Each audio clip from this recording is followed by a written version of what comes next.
এই ঘটনাটিও একটি ইমেল নিয়ে, একটা ইমেল থেকে পাওয়া, এবং আশা করছি যে এই ঘটনাটিও আপনাদের অনেক ভালো লাগবে। পড়ছি। হ্যালো রাসেল ভাইয়া, আমার নাম ভিক্টর। আমি কানাডার নিউ ফাউন্ডল্যান্ড এই জায়গায় নিউ ফাউন্ডল্যান্ডের সেন্ট জনস শহরে থাকি। আমি এখানে দীর্ঘ 3 বছর ধরে আছি পড়াশোনার জন্য। I must tell you Rasel ভাই, আমি ভূত এফএম এর অনেক বড় ফ্যান এবং 2014 সাল থেকে শুনে আসছি। সবসময় চেয়েছিলাম যে আপনাকে ঘটনা পাঠাবো, কিন্তু সময়ের অভাবে পাঠাতে পারিনি। লাস্ট উইকে যখন বাবু ভাই সেন্ট জনস নিয়ে কথা তোলেন, তখন আমি কিছুটা খুশি হই এবং অবাক হই যে এইখানেরও ঘটনা আছে আপনাদের কাছে। তখন ভাবলাম আমার নিজেরও ঘটনা পাঠানো উচিত, তাই আজকে লিখে ফেললাম। যাই হোক, ঘটনাতে আসা যাক। ঘটনাটি ঘটে আমার কাজের এক বন্ধুর সাথে। তার নাম হলো জনি। এটা রিয়েল নেম না, ছদ্মনাম। সে নিজে একজন কানাডিয়ান এবং ভূত প্রেত তার কোনো বিশ্বাস নেই এগুলোতে। একদিন কাজ শেষে আমরা দুইজন কথা বলছিলাম এবং হঠাৎ ভূতের টপিক উঠল। তখন সে আমার সাথে তার ঘটনাটি শেয়ার করে। সে যেভাবে বলেছে আমি ঠিক সেভাবেই বলার চেষ্টা করছি। আমি কাজ থেকে রাত 10:30 বের হই। গাড়ি করে বাসায় গেলাম, গিয়ে স্নান করে খাওয়া দাওয়া শেষ করে শুয়ে পড়লাম। সবকিছু স্বাভাবিকভাবেই ছিল তখন পর্যন্ত। হঠাৎ ঘুমের মাঝখানে উঠে গেলাম। চোখ খুলে আশপাশ দেখছিলাম। আমি তো তখনও শোয়া। যখন অন্ধকারে একটু পরিষ্কার দেখতে পাচ্ছিলাম, তখন খেয়াল করলাম যে আমার পড়ার টেবিলের পাশের চেয়ারে কেউ একজন বসা। সে একদম সোজা হয়ে বসেছিল এবং কোনো নড়াচড়া করছিল না, শুধু আমার দিকে চেয়েছিল। ওই অন্ধকারেও আমি খেয়াল করলাম যে তার নীল চোখ, কারণ এমন মনে হচ্ছিল যেন তার চোখ জ্বলে উঠছে। আমি ভয় পাচ্ছিলাম এবং রাগ হচ্ছিল, কারণ একজন অচেনা ব্যক্তি আমার রুমে কেন আসবে। আমি শুয়ে শুয়ে জিজ্ঞেস করলাম, কে তুমি? তখন আমার কানে এক কর্কশ গলা ভেসে আসলো। আমি এবং একটি মাত্র শব্দ শুনতে পেলাম, রেপার। আমি ভাবলাম এটা মনে হয় আমার ভাইয়ার কোনো প্র্যাঙ্ক। তাই আমি রেগে উঠলাম, রেগে উঠতে লাগলাম এবং তখনই চেয়ার থেকে সে উঠে এসে আমার কাঁধে হাত দেয়। আমি জানি না কি হলো, কিন্তু আমি বুঝতে পারলাম যে আমি আর আমার রুমে নেই। আমি ঠান্ডা শক্ত মাটির ওপরে বসেছিলাম এবং চারিদিকে শুধু গাছ আর গাছ। আমি উঠে সাহায্যের জন্য চিৎকার করলাম, কিন্তু কারো কোনো অস্তিত্ব টের পেলাম না। তাই আশেপাশের পরিবেশ লক্ষ্য করলাম এবং বুঝলাম আমি এক সরু রাস্তার মাঝখানে দাঁড়ানো। হঠাৎ মাটি কাঁপা শুরু করলো এবং আমার পেছন থেকে আসা কিছু শব্দ আমি শুনতে পেলাম। কিছুক্ষণ পরে একটা জিপ আমার সামনে এসে থামে এবং পাশের দরজাটা খুলে যায়। ড্রাইভারের দিকে তাকাতেই দেখি যে ওই আমার রুমে বসে থাকা লোকটাই। এবার ওনার চেহারা পুরো দেখতে পাচ্ছিলাম এবং উনি একটা গোল টুপি পরেছিলেন। ওনাকে দেখতে একজন স্বাভাবিক সাদা চামড়ার ব্যক্তি মনে হচ্ছিল, প্রায় 35 বছর বয়স, এবং উনি আমাকে ওনার গাড়িতে উঠতে বললেন। আমি কিছু না ভাবতে পেরে গাড়িতে উঠে পড়ি। আমি দরজা বন্ধ করে সিট বেল্টটি আমার সাইড থেকে টেনে নিয়ে লক করলাম। সাথে সাথে গাড়ি চলা শুরু করলো এবং অনেক স্পিড নিয়ে চলা শুরু করলো। মনে হচ্ছিল 200 কিলোমিটার/আওয়ার এই বেশি গাড়িটি ছুটছে। আমি ওনাকে বললাম গাড়িটি স্লো করতে, কিন্তু উনি কোনো কথাই শুনলেন না। তখনই আমি খেয়াল করলাম যে রাস্তার শেষে সমুদ্র, আর ঠিক ওদিকেই আমরা যাচ্ছি। আমি কিছু ভাবতে না পেরে চোখ বন্ধ করলাম, আর কতক্ষণ পরে বুঝলাম যে গাড়ির ইঞ্জিন বন্ধ হয়ে গেছে। চোখ খুলতেই দেখি আমরা আর মাটিতে নেই। জানালা দিয়ে নিচে তাকাতেই দেখলাম অনেক মেঘ এবং বুঝলাম আমরা আকাশে। অনেক ঠান্ডা বাতাস বইছিল এবং আমার হাত পা পুরো বরফ হয়ে যাচ্ছিল। তখনই প্রথমবার তিনি মুখ খুললেন। উনি ওনারা পরিচয় দিলেন। আমি বললাম, রিপার, ওনার নাম রেকার। উনি মানুষের মৃত্যুর আগে এসে আত্মা নিয়ে যান। আমি কিছু না বুঝতে পেরে ওনার দিকে তাকিয়ে শুধু একটু মুচকি হাসি দিলাম এবং উনিও আমার দিকে তাকিয়ে মুচকি হাসি দিলেন। তারপর উনি আমাকে বললেন, যদি আমি চাই তাহলে উনি আমার জন্য একটি অন্য উপায় বের করতে পারেন। ওনার অফার ছিল যে উনি ওনার কাছে আমি আমার আত্মাকে যদি বিক্রি করে দেই অর্থাৎ বেচে দেই, উনি আমাকে আমার জীবন ফেরত দেবেন এবং ৪৭ বছর বাঁচার সুযোগ দেবেন। আমি শুধু বাসায় কখন যাব ভাবছিলাম, তাই কোনো সিরিয়াস চিন্তা না করে বললাম যে আমি আত্মা আপনাকে দিয়ে দেব।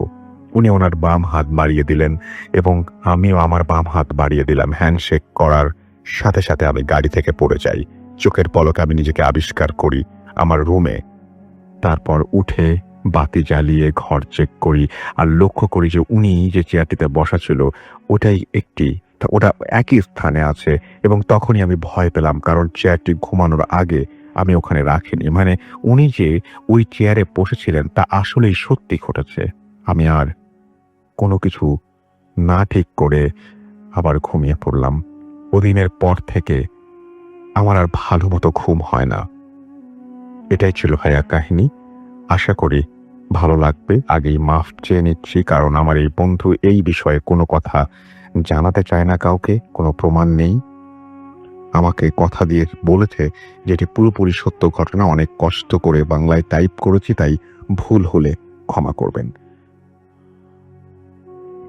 তো এটাই ঘটনা ছিল এবং আমি খুব অবাক হচ্ছি যে এই যে আত্মা বিক্রি করা এই সমস্ত জিনিস ইন্টারনেটে আমরা দেখতে পাই, কিন্তু এই জিনিসগুলো আসলেই কতটা সত্যি আমি জানি না। কিন্তু যিনি বলেছেন তিনি বিশ্বাস নিয়ে বলেছেন এবং তিনি বলেছেন যে এই ঘটনাটি সত্যি। তার মানে যদি তাই হয় তাহলে আমার মনে হয় যার ঘটনা এটি তার অবশ্যই এই ঘটনাটি যারা বোঝেন বা যারা জানেন, সেরকম সমজদার লোক যারা আছেন, যারা এই সমস্ত ব্যাপারে বিশেষ জ্ঞান রাখেন, যেমন আমার খুব কোনো জ্ঞান নেই, তো যারা রাখেন তাদের সাথে অবশ্যই এই ব্যাপারটা শেয়ার করা উচিত আমার মনে হয় এবং হেল্প নেওয়া উচিত, কারণ এটা খুব সাধারণ কোনো ঘটনা বলে আমার তো মনে হচ্ছে না। এবং এটা যা লিখেছেন তা যদি সত্যি হয় তাহলে ব্যাপারটা অবশ্যই ভাববার এবং একটু ভাবতে তো হবেই বলে আমার মনে হয়। তো আপনাদের কি মনে হয় সেটা জানান এবং আপনারাও ঘটনা লিখে পাঠান। আপনাদের ঘটনা লিখে পাঠানোর জন্য ইমেল অ্যাড্রেস তো বলেই দিয়েছি। আমাদের ইমেল অ্যাড্রেস হচ্ছে bhutfm@radiofurti.fm, which is bhwtfm@radiofort.fm। আপনার নাম, ঠিকানা এবং ফোন নাম্বার সহ আপনার জীবনে ঘটে যাওয়া বা আপনার জানা সেরা ঘটনা লিখে পাঠিয়ে দিন আমাদের কাছে। ঘটনার শুরুতে অবশ্যই উল্লেখ করুন যে ঘটনাটা আপনি স্টুডিওতে এসে শেয়ার করতে চান নাকি আপনি চান আপনার ঘটনা আমরা পড়ে সময়, যারা দেশের বাইরে রয়েছেন তারা সরাসরি অডিও ক্লিপ পাঠাতে পারেন বা লিখেও পাঠাতে পারেন ঘটনাটি। আর এই মুহূর্তে আমরা চলে যাব আমাদের আরও একটি ঘটনায়। তবে তার আগে দেখতে পাচ্ছি যে টুইটারে অনেকে লিখছেন আমাদেরকে যে লিসনিং উইথ শোনা লিখেছেন তন্ময় ইসলাম সৈকত, আহনাফ তামিদ লোহিত আমাদের সাথে আছেন এবং তিনি বলছেন অনেক অপেক্ষা করি কবে ফ্রাইডে হবে আর ভূত এফএম সুন্দর, তো সাথে আছি রাজশাহী থেকে আর সব সময়। ড্যানিয়েল আমাদের সাথে আছেন এবং আমাদের সাথে আছেন দেখতে পাচ্ছি সঞ্জিদা রহমান নেশি এবং তিনি খুলনা থেকে আছেন আমাদের সাথে। আবির মিরপুর থেকে আমাদের সাথে আছেন, লাইট অফ করে শুনছেন তিনি। আহমেদ হোসেন বায়েজিদ আমাদের সাথে আছেন, খুবই ভালো লাগছে।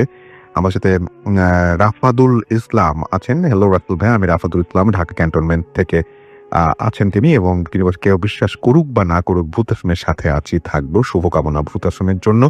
মনোজ কান্তি আমাদের সাথে আছেন এবং আমাদের সাথে আছেন দেখতে পাচ্ছি জ্যোতির্ময়। এছাড়া আমাদের সাথে আছেন দেখতে পাচ্ছি সুহানা বিনতে ফারুক আমাদের সাথে আছেন। অমিত কুমার, হ্যালো রাতুল ভাই, আমি নোয়াখালী থেকে তিনি শুনছেন। আমাদের সাথে আছেন দেখতে পাচ্ছি পুষ্পেন্দু চক্রবর্তী এবং তিনি আমাদের সাথে আছেন ইন্ডিয়া থেকে, হুগলি ইন্ডিয়া থেকে। ওকে, থ্যাংক ইউ সো মাচ আমাদের সঙ্গে থাকার জন্য। তানি রহমান আমাদের সাথে আছেন এবং আমাদের সাথে আছেন দেখতে পাচ্ছি তাজরিন জামান আছেন আমাদের সাথে, আরো অনেকেই। থ্যাংক ইউ ভেরি মাচ যারা আমাদের সঙ্গে আছেন এবং পুরোটা সময় থাকবেন। আমাদের ফেসবুক পেজ যে দুটো, www.facebook.com/radio.furti and www.facebook.com/bhutfm.russell, সেই জায়গাগুলোতে অনেকে আছেন এবং আমাদেরকে শুনছেন। আশা করছি পুরোটা সময় আপনাদেরকে আনন্দ দিতে পারবো এবং অবশ্যই আমাদের পোস্টের নিচে আপনি লাইক দিয়ে কমেন্ট করে শেয়ার করতে ভুলবেন না কোনোভাবেই। এবং আমরা ভূতত্ত্বের 9টি বছর পার করে এসেছি শুধুমাত্র আপনাদের ভালোবাসার কারণে, আপনাদের পাঠানো ঘটনা দিয়ে, এবং সামনে যেতে চাই আরও আপনাদেরকে নিয়েই। এবং আশা করছি প্রতিটা মুহূর্তে আপনারা আমাদের সঙ্গে থাকবেন। আমি দেখতে পাচ্ছি ফেসবুক পেজে মোহাম্মদ শাকিল আছেন, নাইস ভাইয়া, FM মেজবা আমাদের সাথে আছেন। প্রথম ঘটনাটা সত্যি অনেক ভাববার বিষয়, যদি সত্যি হয় তো। এক্স্যাক্টলি আমিও ঠিক আপনার মতো করেই ভাবছি। শেখ আরমান হুসাইন আমাদের সাথে আছেন কলারোয়া থেকে। আফতাব হুসাইন মানিকগঞ্জ থেকে শুনছেন। MD শাহিন আলম আমাদের সাথে আছেন সৌদি আরবিয়া থেকে। রাতুল আহমেদ আমাদের সাথে আছেন নরসিংদী থেকে। আমাদের সাথে আছেন MD নাইম চট্টগ্রাম থেকে। ইজাত অবি আমাদের সাথে আছেন দেখতে পাচ্ছি বেখেয়ালি স্টেশন, এবং তিনি বলছেন যে আমি খুব অসুস্থ, তারপরেও শুনছি রাজশাহী থেকে। থ্যাংক ইউ সো মাচ আমাদের সঙ্গে থাকার জন্য। আমরা আপনার কুইক রিকভারি বা আপনার দ্রুত সুস্থতার জন্য আমরা আশা করছি যে খুব দ্রুত আপনারা সুস্থ হয়ে উঠবেন আপনি। এবং আমাদের সাথে আছেন দেখতে পাচ্ছি যে রিদিত আরহাম প্রেমা, এবং তিনি আছেন জামালপুর থেকে শুনছেন আমাদের সাথে। এবং আমাদের সাথে আছেন গল্পের মাঝামাঝি, এবং তিনি বগুড়া থেকে শুনছেন। মেহেদি হাসান সোহাগ আমাদের সাথে আছেন নরসিংদী সাতির পাড়া থেকে শুনছেন। আমাদের সাথে আছেন আব্দুল সালাম সহ আরো অনেকে। থ্যাংক ইউ ভেরি মাচ যারা আমাদের সঙ্গে আছেন। আমরা চলে যাব আমাদের প্রথম অতিথির কাছে, এবং প্রথম অতিথির কাছে যাওয়ার আগে একটা কিছু বলে নিই আমি। সেটা হচ্ছে অনেকদিন পরে তার কাছ থেকে আমি যেটা শুনলাম সেটাতে আমার ভয় শিউরে উঠতে হয়েছে। এবং একটা বিষয় তিনি আমাকে অফার করেছিলেন যেটা আমি ঠিক সাহস করিনি, তবে আপনারা যদি কেউ সাহস করতে পারেন, তার সাথে যোগাযোগ করতে পারেন। চলুন তার ঘটনাটা শুনি, তারপরে বলবো যে কি তিনি অফার করেছিলেন। And it's a very special story. এবং আমি আপনাদের সাজেস্ট করব যে আপনারা কোনো দিকে না যেয়ে চুপচাপ এই ঘটনাটি শুনুন। আমি বলছি, আমি গ্যারান্টি দিচ্ছি আপনাদেরকে, আই ক্যান গ্যারান্টি ইউ যে আপনাদের ভালো লাগবে। সো আমরা চলে যাচ্ছি। আপনার নামটা প্লিজ একটু বলবেন, কোথা থেকে এসেছেন, এবং এটা বাস্তব একটা ঘটনা, তার জীবনের নিজের ঘটনা। আপনার নামটা একটু প্লিজ বলবেন। আমার নাম আরিফ। আপনি কোথা থেকে এসেছেন? আমি আসছি যাত্রাবাড়ি থেকে। আপনার ঘটনায় যাই। আমি ঘটনায় চলে যাচ্ছি। আমার স্টোরিটা হলো আপনার 2004 থেকে 5-এর মাঝামাঝি সময় আমি এসএসসি কমপ্লিট করার পর ঢাকাতে আসি। ঢাকাতে আমার এসএসসি রেজাল্ট তেমন একটা ভালো ছিল না দেখে আমি একটা প্রাইভেট কলেজে অ্যাডমিশন নিই। অ্যাডমিশন নেওয়ার 2-3 দিন ক্লাস করার পর ভাবলাম যে ঢাকাতে আসছি, একটু ঘুরে আসি। দেন আমি আপনার আমাদের যাত্রাবাড়ি চৌরাস্তা মোড় থেকে ইসের উদ্দেশ্যে, সদরঘাটের উদ্দেশ্যে, যে সদরঘাট যাবো, কিছু লঞ্চ তো দেখে আসি আর সদরঘাটটাও দেখে আসি কিরকম। তো আপনার সদরঘাটের উদ্দেশ্যে যখন যাবো যাত্রাবাড়ি চৌরাস্তার ওইখান থেকে আপনি রিক্সা নেব। তো রিক্সা আমি বারবার আপনার রিক্সা খুঁজছিলাম। তো রিক্সা স্বাভাবিক ভাড়া ওই সময় যেতে ছিল 30 টাকা, 40 টাকা এরকম। কিন্তু ভাড়াটা মানে আমি যতগুলোই রিক্সা জিজ্ঞেস করতেছি আমার কাছে ভাড়াটা অস্বাভাবিক লাগতেছিল। যেমন সাপোজ কেউ 80 টাকা, কেউ 70 টাকা, কেউ 60 টাকা এরকম চাচ্ছিল। তো আমি এক ধরনের দরকার শেষ করতেছি যে না ভাই, এটা তো হয় না, এই ভাড়া 40 টাকা, 30 টাকা ভাড়া নাহলে 40 টাকা না, অনেক বেশি টাকা, অনেক বেশি চাচ্ছিল। তো তার মধ্যে একজন রিক্সা বলছে মামা একজন হলে তো 40 টাকা আমি দিতাম, বাট আপনার 2জন মানুষ 40 টাকা কেমন হয়? 2জন মানুষ মানে আমার সাথে কেউ নাই। আপনি একাই ছিলেন? আমি একাই ছিলাম। এটা খুব অদ্ভুত ব্যাপার কিন্তু, যে আপনি একাই ছিলেন কিন্তু ওনারা মনে করছে যে আমার নিতে আরেকজন। বাট আমার সাথে কিন্তু কেউ না, আমি একা। তা আমি ভাবলাম যে হয়তো রাস্তা কাউকে দেখে ও ভাবতেছে যে আমার সাথে কেউ আছে। দেন আমি বললাম যে না আমি তো একা। না আপনার পাশেই তো আপু দাঁড়িয়ে আছে, আপুও তো যাবে। তারপর 2জন মানুষ 40 টাকা ভাই, এটা কি হবে? তা আমি জিনিসটা আর কি আমার তখন নলেজ আসলো না। মানে আমি মেন্টালি আমি ক্লিয়ার করতে পারতেছি না যে ও বারবার বলতেছে যে আপু আছে পাশে, আপু যাবে। এটা আমি ভাবলাম যে ওর হয়তো মেন্টালিটি সিক বা আমার হয়তো মেন্টালিতে প্রবলেম হইতেছে, ওই বাদ দিই। ওর বাদে আমি 2-3টা রিক্সা ট্রাই করি, একই অবস্থা। তো আমি লাস্টে ভাবলাম হয়তো বা নতুন ঢাকাতে আসছি, মানে যাই হোক, বা আমার মেন্টালিতে প্রবলেম হইতেছে, যাই হারাক আমি যাই। তো দেন আমি রিক্সায় ওঠার পর ফলো করি যে রিক্সা সাধারণত একা উঠলে মাঝামাঝিতে আমরা বসি, বাট আমি একটা কর্নারে বসছি। আমি ফিল করতেছি যে আমার পাশে কেউ আছে, মানে আমি এক পাশ থেকে আরেক পাশে যেতে পারতেছি না। আমি আমার মানে একটা আমার মানুষের বসলে কিন্তু তার শরীরের যে একটা তাপমাত্রা কিন্তু বোঝা যায় যে আমার পাশে কেউ আছে, আমি ওই পাশে যেতে পারতেছি না। আমি ব্যাপারটাকে নর্মাল করে নিয়ে আমি সদরঘাট ঘুরি, ঢুকে অনেকক্ষণ দেখার পর সন্ধ্যা ঠিক 7:30 দিকে আমি আবার যাত্রাবাড়ি ব্যাক করবো। তো রিক্সাওয়ালা একই অবস্থা, ওই আপনার 2-3টা রিক্সাওয়ালা জিজ্ঞেস করলাম, ওদের একই অবস্থা, আমার 2জন যাবেন এই টাকা ভাড়া, ঠিক আছে কাছে 2জন যেহেতু ভাগ্যে যাই। তো আবার ওই টাকা ভাড়া দিয়ে আমি যাত্রাবাড়ি চলে আসি। চলে আসার পর আমার তখন পার্সোনাল কোনো রুম ছিল না, আমি আর আমার ছোট ভাই একসাথে একটা রুমে থাকতাম। তো আমার ছোট ভাইয়ের ফ্রেন্ডের বার্থডে অথবা কিছু একটা ছিল, আমার ঠিক এক্স্যাক্টলি এখন মনে পড়তেছে না, ও ওই দিন রাতে আমার সাথে ছিল না। তো আমি একাই রাত্রে স্টে করি আমার রুমে। রাত ঠিক 10টার দিকে মনে হয়, আমি যেহেতু গ্রাম থেকে নতুন নতুন ঢাকা আসছি, 10টা মানে আমার কাছে অনেক অনেক রাত। হ্যাঁ, যেহেতু আমরা গ্রামের মানুষ, 8টা-9টা বাজে আমরা ঘুমিয়ে পড়ি। তো 10টা বাজে মানে অনেক রাত, আমি ঘুমিয়ে পড়ার জন্য রেডি হই, আমি ফ্রেশ ট্রেশ হয়ে আমার রুমে চলে যাই। দরজাটা লক করি না, যেহেতু একা সিঙ্গেল মানুষ আপনার, এই জন্য আমি শুয়ে পড়ি। শুয়ে পড়ার পর হঠাৎ করে আমি রাত 1:30-1:30টার দিকে আমার ঘুম ভাঙে আমার মার কান্নার আওয়াজ। আমার মা পাশে বসে কান্না করতেছে, পাশে আমার বাবা দাঁড়িয়ে আছে আর আমার মাথায় পানি ঢালতেছে। তো আমি জিনিসটা আর কি তেমন একটা মানে আমলে নেই না। তো আমি আমার মা বলতেছি, কি হয়েছে মা? তো উনি আমার বলতেছে যে, কি হয়েছে তোমার, তুমি কি করতেছিলে, বাসায় কে আসছে তোমার সাথে? আমি না, আমার সাথে কেউ আসেনি। তোমার বাবা ভালো মতো রুম টুম চেক করলো, লাইট জ্বালে, না কেউ নেই। ওনারা ধারণা করছেন যে আপনার সঙ্গে কেউ এসছে। আচ্ছা, আর ব্যাপারটা ক্লিয়ারলি এইরকম যে ওনারা নাকি নিজের চোখে দেখছে অ্যাজ এ হাজব্যান্ড ওয়াইফ যে রিলেশনটা হয়, আমি অ্যাজ এ হাজব্যান্ড ওয়াইফ খাটে ওই রিলেশনটা করতেছি। আচ্ছা।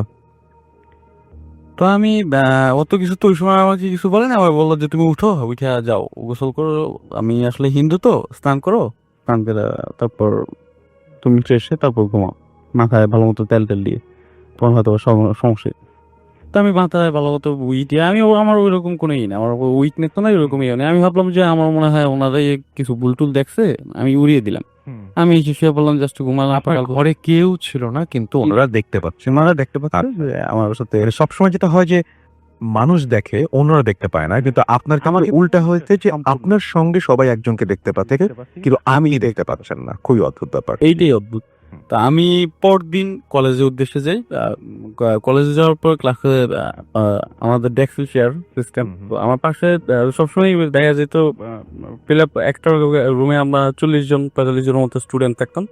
তো ফিল আপ হয়ে যায় আমার পাশে যে আমার বাম পাশে, আমার এখনো মনে আছে একদিন, আমার বাম পাশে যে কোড নাম্বারের ওইটা ফিল আপ হয়ে গেছে। আমার ডান পাশে যে চেয়ারটা, মানে ডেস্ক চেয়ারটা, ওইটার ভিতরে কেউ বসছে না।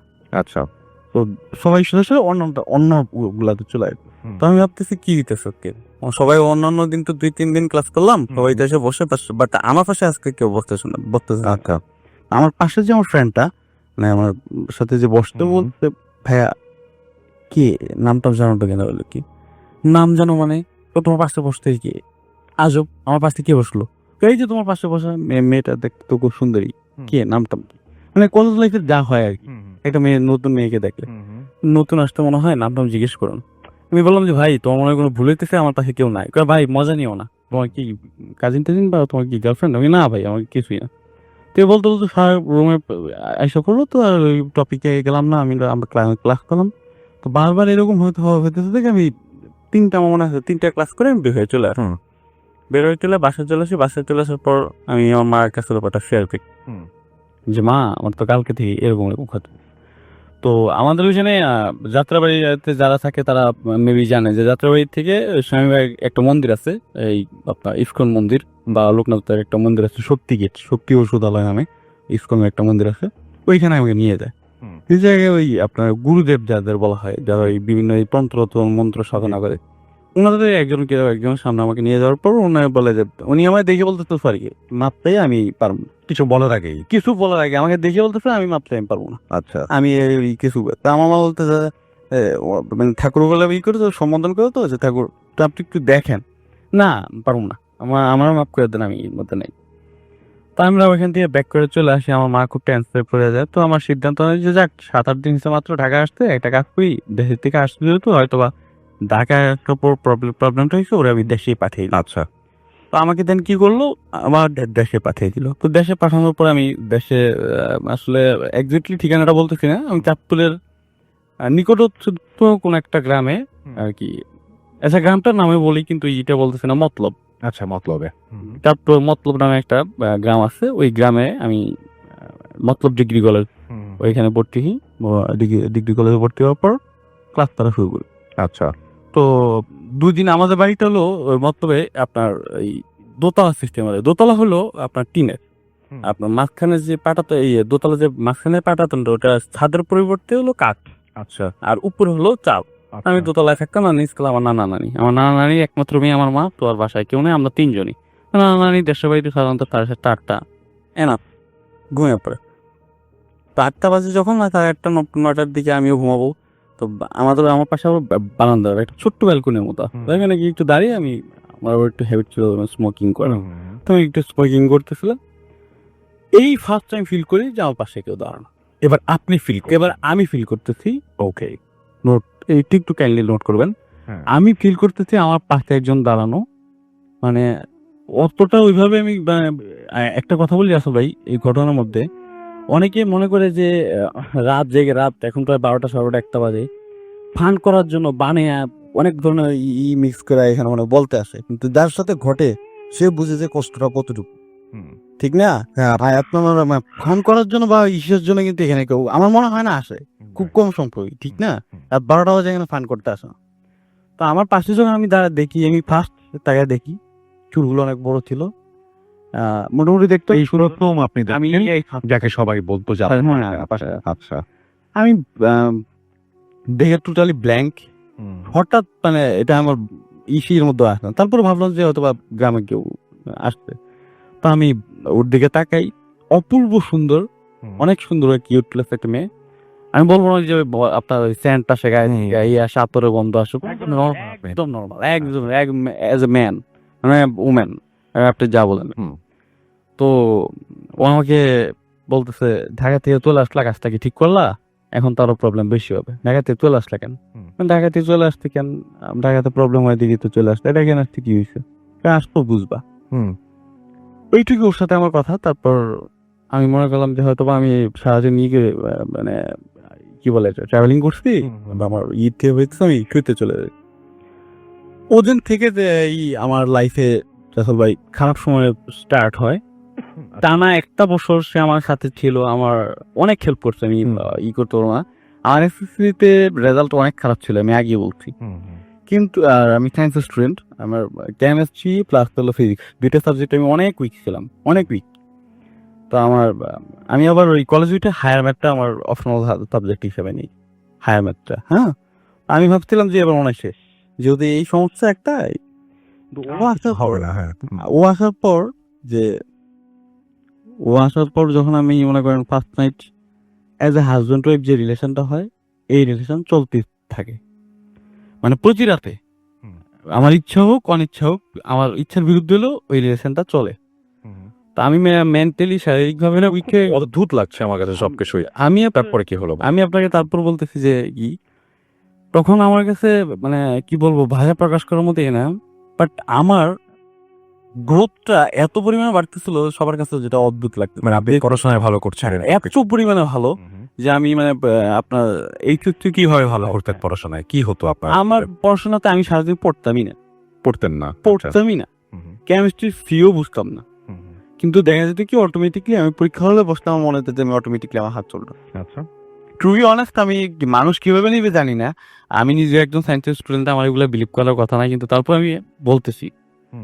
আলী এখানে মানে একজন গেস্ট আছে, ডাক্তার আলী, আমি ওনার স্টোরিও শুনি। তো ওনারও তো ডাক্তার, তো ওনাদেরও তো এগুলোর ভিতর দিয়ে যাইতেছে। তা আমি বলতেছি যে তারপর আমার সাথে যদি কেউ চ্যালেঞ্জ করে, আমি চ্যালেঞ্জটা নিতে পারবো, এখানে বসে আমার সাথে চ্যালেঞ্জ নিবে, আমি দেখিয়ে দেবো যে ও আমার সাথে।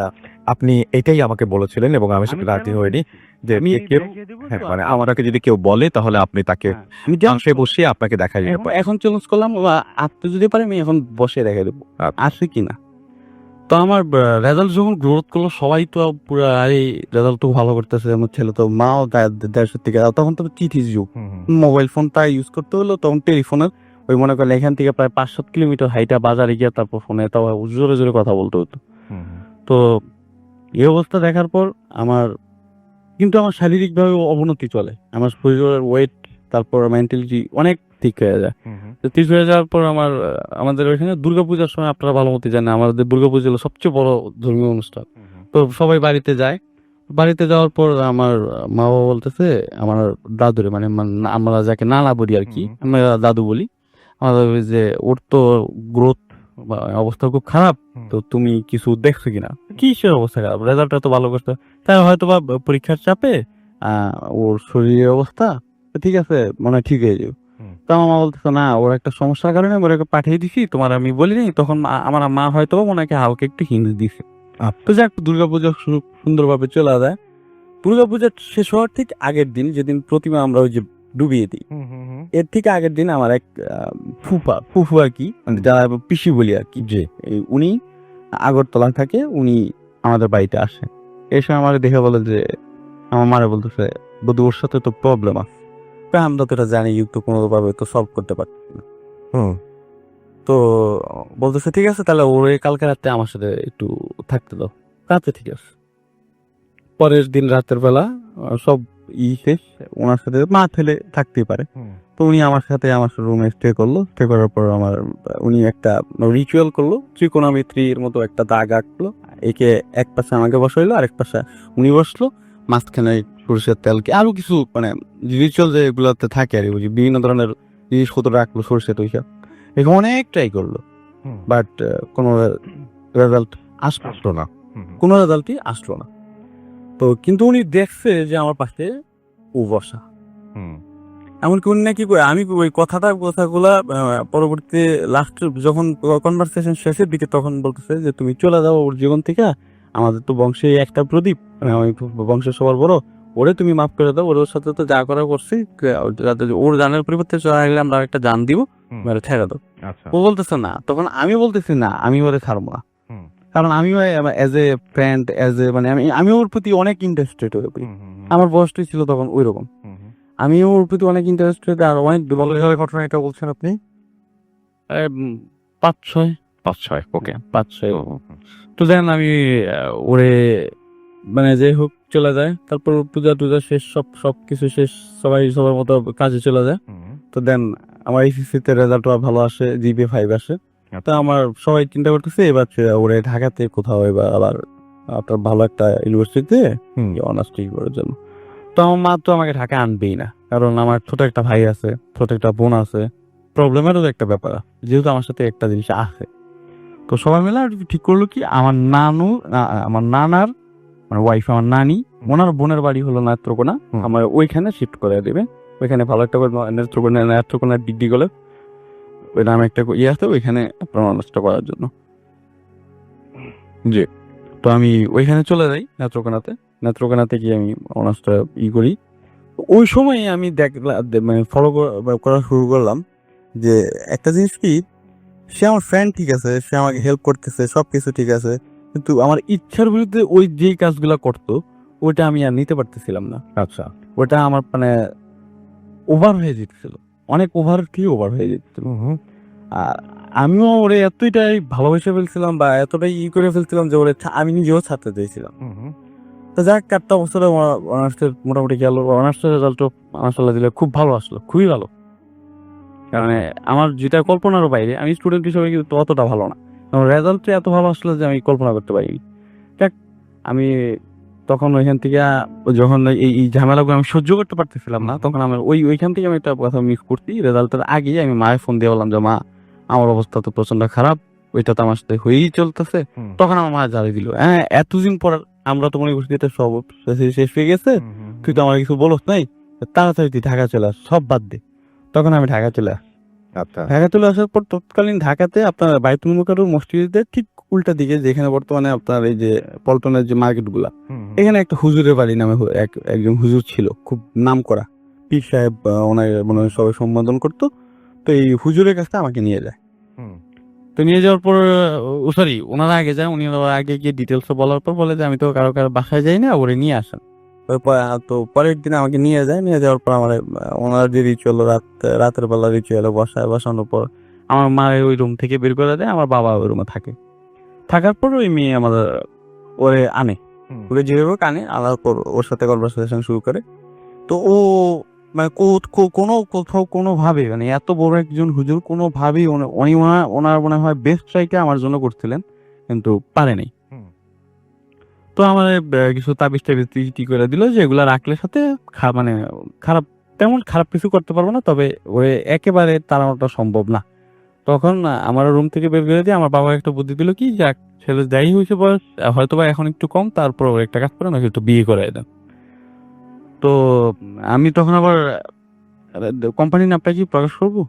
না, দরকার নেই। আমি আচ্ছা যে কোনো একটা প্রাইভেট কোম্পানিতে একটা জব নেই মার্কেটিং সেলসে। জি। সেলসে মার্কেটিং রিপ্রেজেন্টেটিভ, দোকানে দোকানে গিয়ে প্রোডাক্ট বিক্রি করা। জি জি জি। এই একটা নর্মাল একটা মোটামুটি একটা ভালো কোম্পানি, নর্মাল হইতো।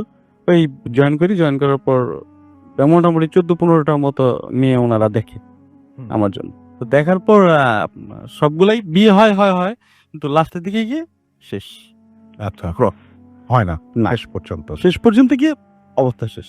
জি। তখন আমার কি করলো আমার বাবা আর মা, একটা কি ওনাদের কি প্ল্যান আমি এখন পর্যন্ত জানি না, এখন পর্যন্ত এটা আমি বিয়ে করতে পারিনি। আমার যেদিন বিয়ের দিন রাত 8টা পর্যন্ত আমি জানি না আমার বিয়ে। আমাদের বিয়ে কিন্তু সাধারণত রাত 12টা-1টা বাজে হয়, আপনি এটা জানেন মনে হয়। আমি জানি। এই রাতে আমাদের বিয়েটা রাতে হয়। জি। তো যখন রাত 12টা-1টা 8টা-9টা পর্যন্ত আমি জানি না আমার বিয়ে। যখন 8, সাড়ে 8টা-9টা বাজে আমার কিন্তু দেখজন, আমার কিন্তু কোনো ফ্রেন্ডই নেই।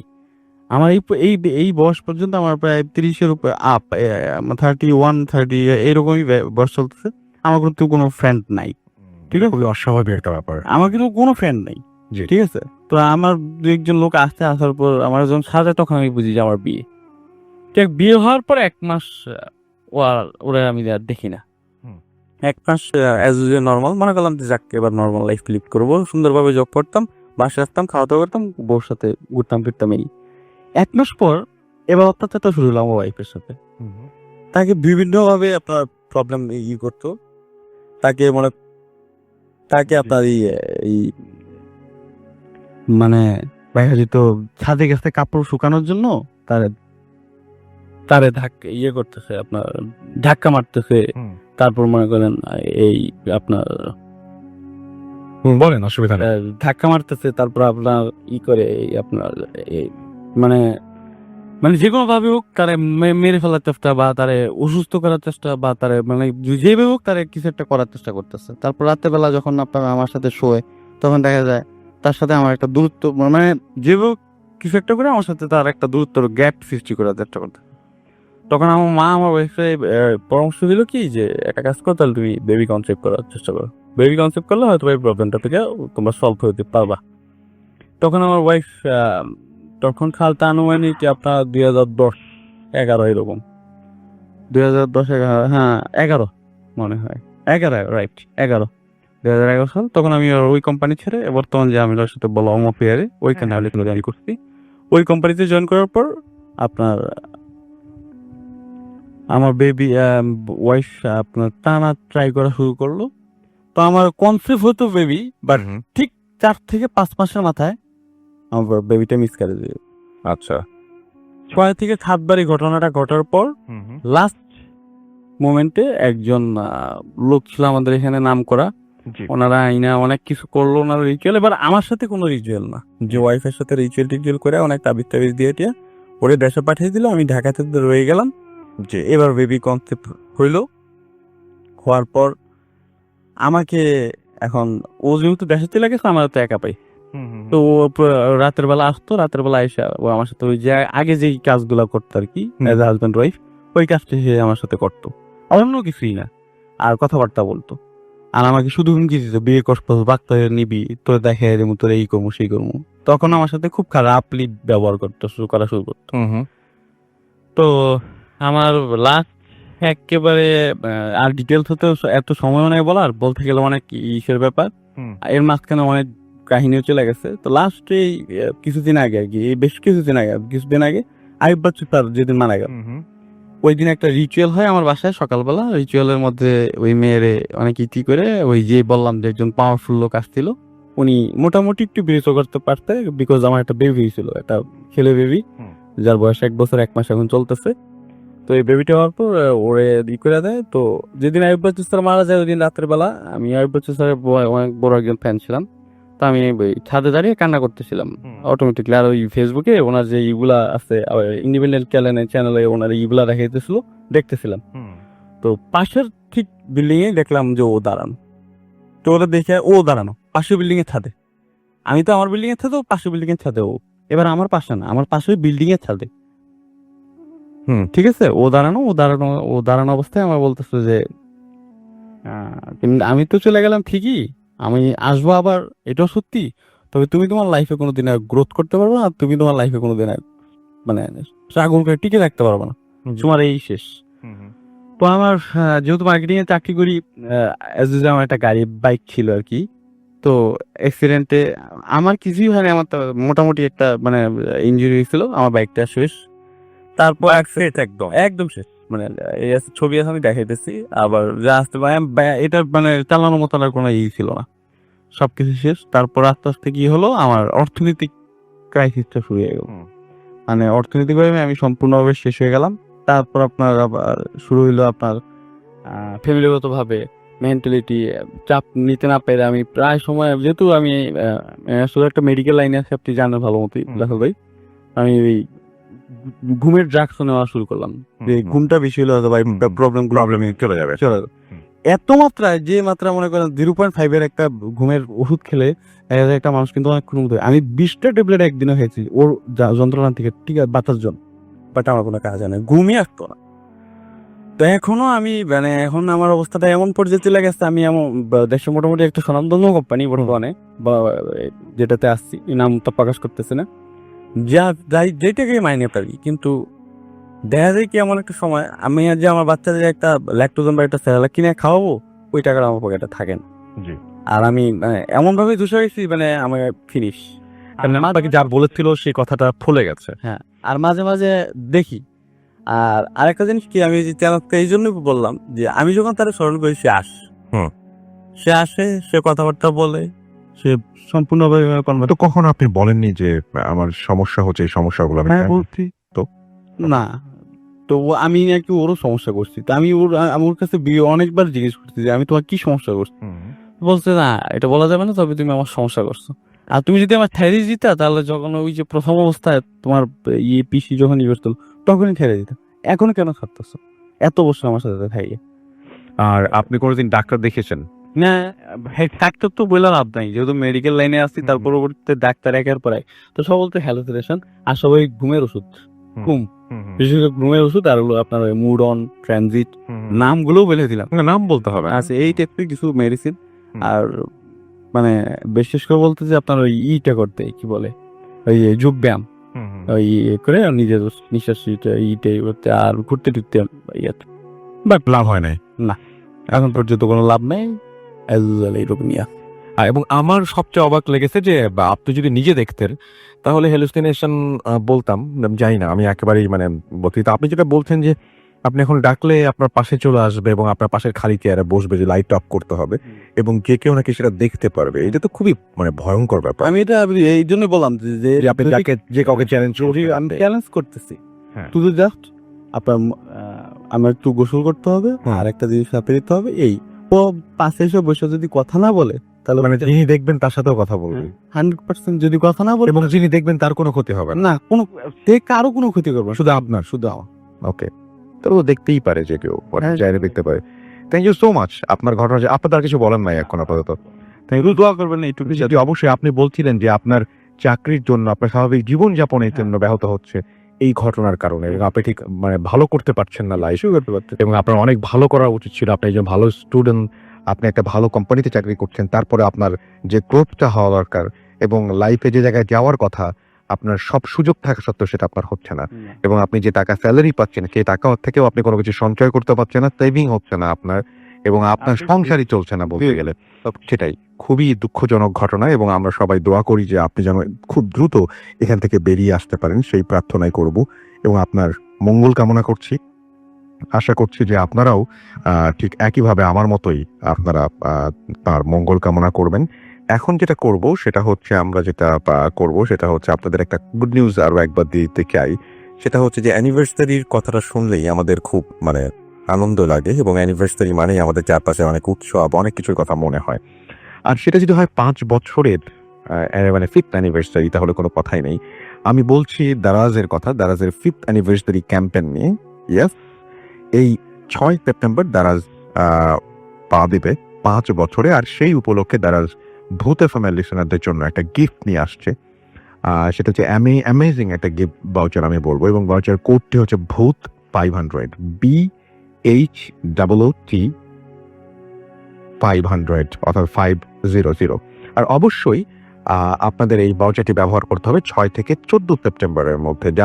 যাদের দারাজ অ্যাপ নেই তারা তাড়াতাড়ি দারাজ অ্যাপটি ডাউনলোড করে ফেলুন, এবং আপনি পেয়ে যাবেন 500 টাকা ডিসকাউন্ট থেকে 3000 টাকার ওপর ডিসকাউন্ট। 3000 টাকার, আচ্ছা 3000 টাকার ওপর 500 টাকার ডিসকাউন্ট, মানে 3000 টাকার ওপর হলে 500 টাকার ডিসকাউন্ট। আমি প্রথমবার ভুল বলেছিলাম, আর একবার মনে করে দিলাম। আর আপনারা যারা ভূত এফএমকে অনেক বেশি ভালোবাসেন, বা যারা আপনারা আছেন ভূত এফএমের সাথে, এখন দেরি না করে দারাজ অ্যাপটি ডাউনলোড করে ফেলুন, এবং ডিসকাউন্ট ভাউচারটির কোডটি হলো ভূত 500।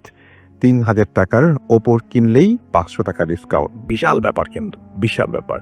তো চলুন, আমরা যেটা করব সেটা হচ্ছে এখন আবারও যেটা করব সেটা হচ্ছে আমরা একটু ফেসবুক ঘুরে আসবো এবং দেখবো যে কাকে লিখছেন আমাদেরকে, এবং আমাদের যারা লিসনার রয়েছেন তারা অনেকেই, আমি বিশ্বাস করি যে এক্সাইটেড যে ঘটনাটা ভাইয়া একটু আগে বললেন সেই ঘটনাটি শুনে। এবং এরকম ঘটনা আমি আসলে অনেক দিন শুনিনি, এবং খুবই অদ্ভুত ঘটনা, এবং আসলে কখনোই শুনিনি যে আপনি দেখতে পাবেন, উনি দেখতে পাচ্ছেন না, অন্যরা দেখতে পাচ্ছেন, এরকম পর্যন্ত বিশ্বাস করা যায়। কিন্তু উনি চ্যালেঞ্জ করছেন যেভাবে, যে আপনি চাইলেই এখন দেখতে পাবেন, এইটা কিন্তু খুবই অদ্ভুত ব্যাপার। এবং এইটা ভাবতে গেলেও কিরকম ভয়ঙ্কর লাগে না? আমার কাছে তো খুব ভয়ঙ্কর লাগে, এবং আশা করছি যে আপনারা এই সম্পর্কে লিখবেন ফেসবুকে আমাদেরকে, এবং এই বিষয়টা নিয়ে আলোচনা করবেন।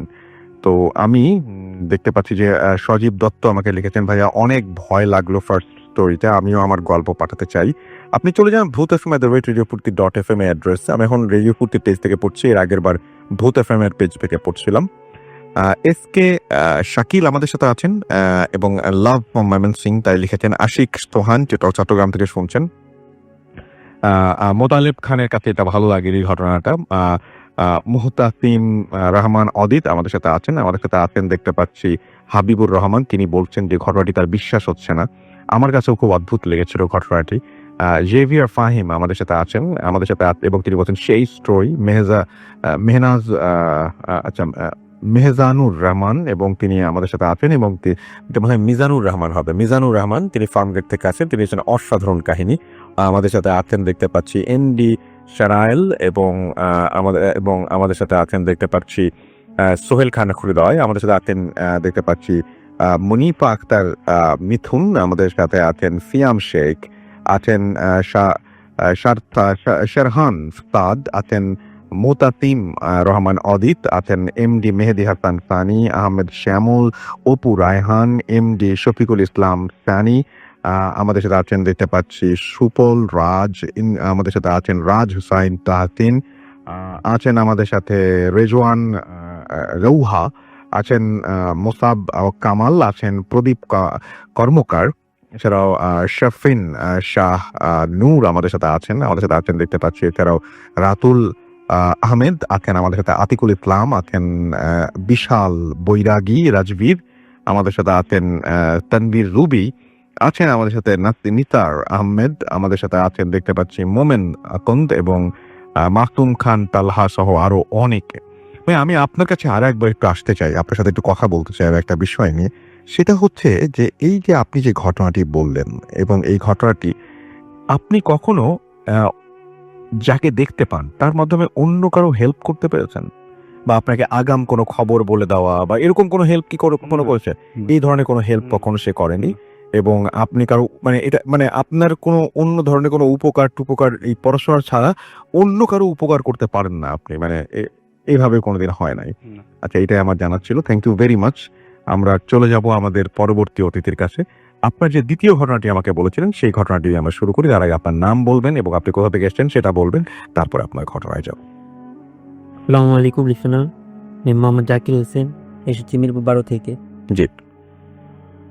ঘটনাটি বিগ থেকে 25 বছর আগের ঘটনা। এটা ময়মনসিংহ জেলার গফরগাঁও থানার ঘটনা। জি। আর মানে ঘটনাটা দুইটা জায়গাকে কেন্দ্র করে, মানে প্রথম ঘটনাটা যেটা বলছি, আরেকটা হলো কিশোরগঞ্জের হোসেনপুর থানার ঘটনা। হুম। সেখানে এক মৌলানা সাহেব ছিল, নাম বলবো না, সবাই চিনবে এক নামে। আর ময়মনসিংহের একটা হুজুর ছিল, মানে তাদের দুইজনের মধ্যে বন্ধুত্বের মতো খাতির ছিল, জি। বন্ধুত্বের মতো। তো আমি ঘটনাটি শুনেছি আমার এক মামার কাছ থেকে, সে আমায় বলেছে ঘটনাটি। একদিন এশারের আজান দিয়েছে এবং হুজুর নামাজ পড়বে, নামাজ পড়ে এখন খাদিমের কাছে বলেছে যে অজু করার পানি দিতে, সে পানি দিয়েছে। অপরদিকে হুজুরের স্ত্রী আবার মানে পিঠা বানাচ্ছিল, হুম। ওই যে তার যে বন্ধু আছে ময়মনসিংহের, তার কাছে পিঠা পাঠাবে রাতে। এখন পিঠা বানানো শেষ, সে পিঠাগুলো মানে রেখে বলছে যে যাও এই পিঠাগুলো হুম। তুমি তার কাছে দিয়ে আসো। এখন সে এসে মানে হুজুর তো অজু করতে বসবে, এখন অজু করা শুরু করেনি, হুম।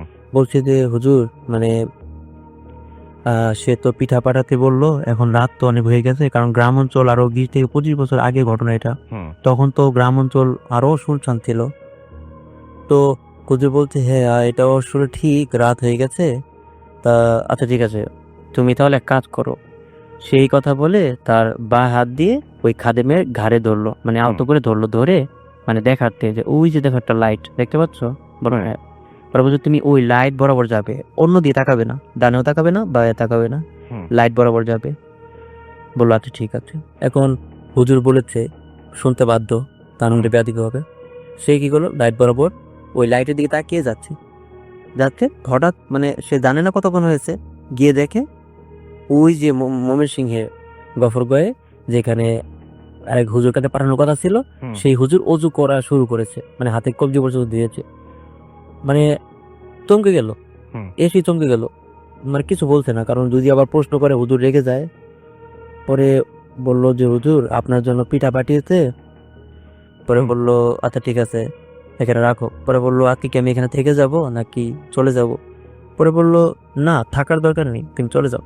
হুম। পরে বলল যে রাত হয়ে গেছে অনেক, এখন কারণ অনেকটা কিন্তু পথ, একটা দুইটা না অনেকটা পথ, আর তার মধ্যে রাত। পরে হুজুরও ওই আগের মতোই হুম। বা হাত দিয়ে তার ঘাড়ে আলতো করে ধরলো, ধরে বলছিল ওই যে দেখো লাইটটা, মানে সে যা বলেছিল। পরে বলছে ওই লাইট বরাবর যাবে, ব্যাস সে আগের মতোই পুনরায় লাইট বরাবর যাচ্ছে, গিয়ে দেখছে হুজুর এখন অজুই করছে। হুম। ওইখানে চমকে গেল, বললো যে হুজুর সেও লাইট দেখালো আপনিও। পরে বললো যা দেখেছো চুপ থাকো, এসব বলার দরকার নেই। হুম। কিন্তু মানে হুজুরের কথা তো সেটা মানে, কারণ ওই যে মানুষের মানে কিছু কিছু মানুষের হচ্ছে পেটের কথা থাকে না, সে সকালে উঠে সবাইকে মানে বলা বলি করছে যে এই হুজুর লাইট দেখায়, ওই হুজুর লাইট দেখায়, মানে বলছে মানুষ এসে মানে নানান মানে মুখে মুখে ছড়াছড়ি।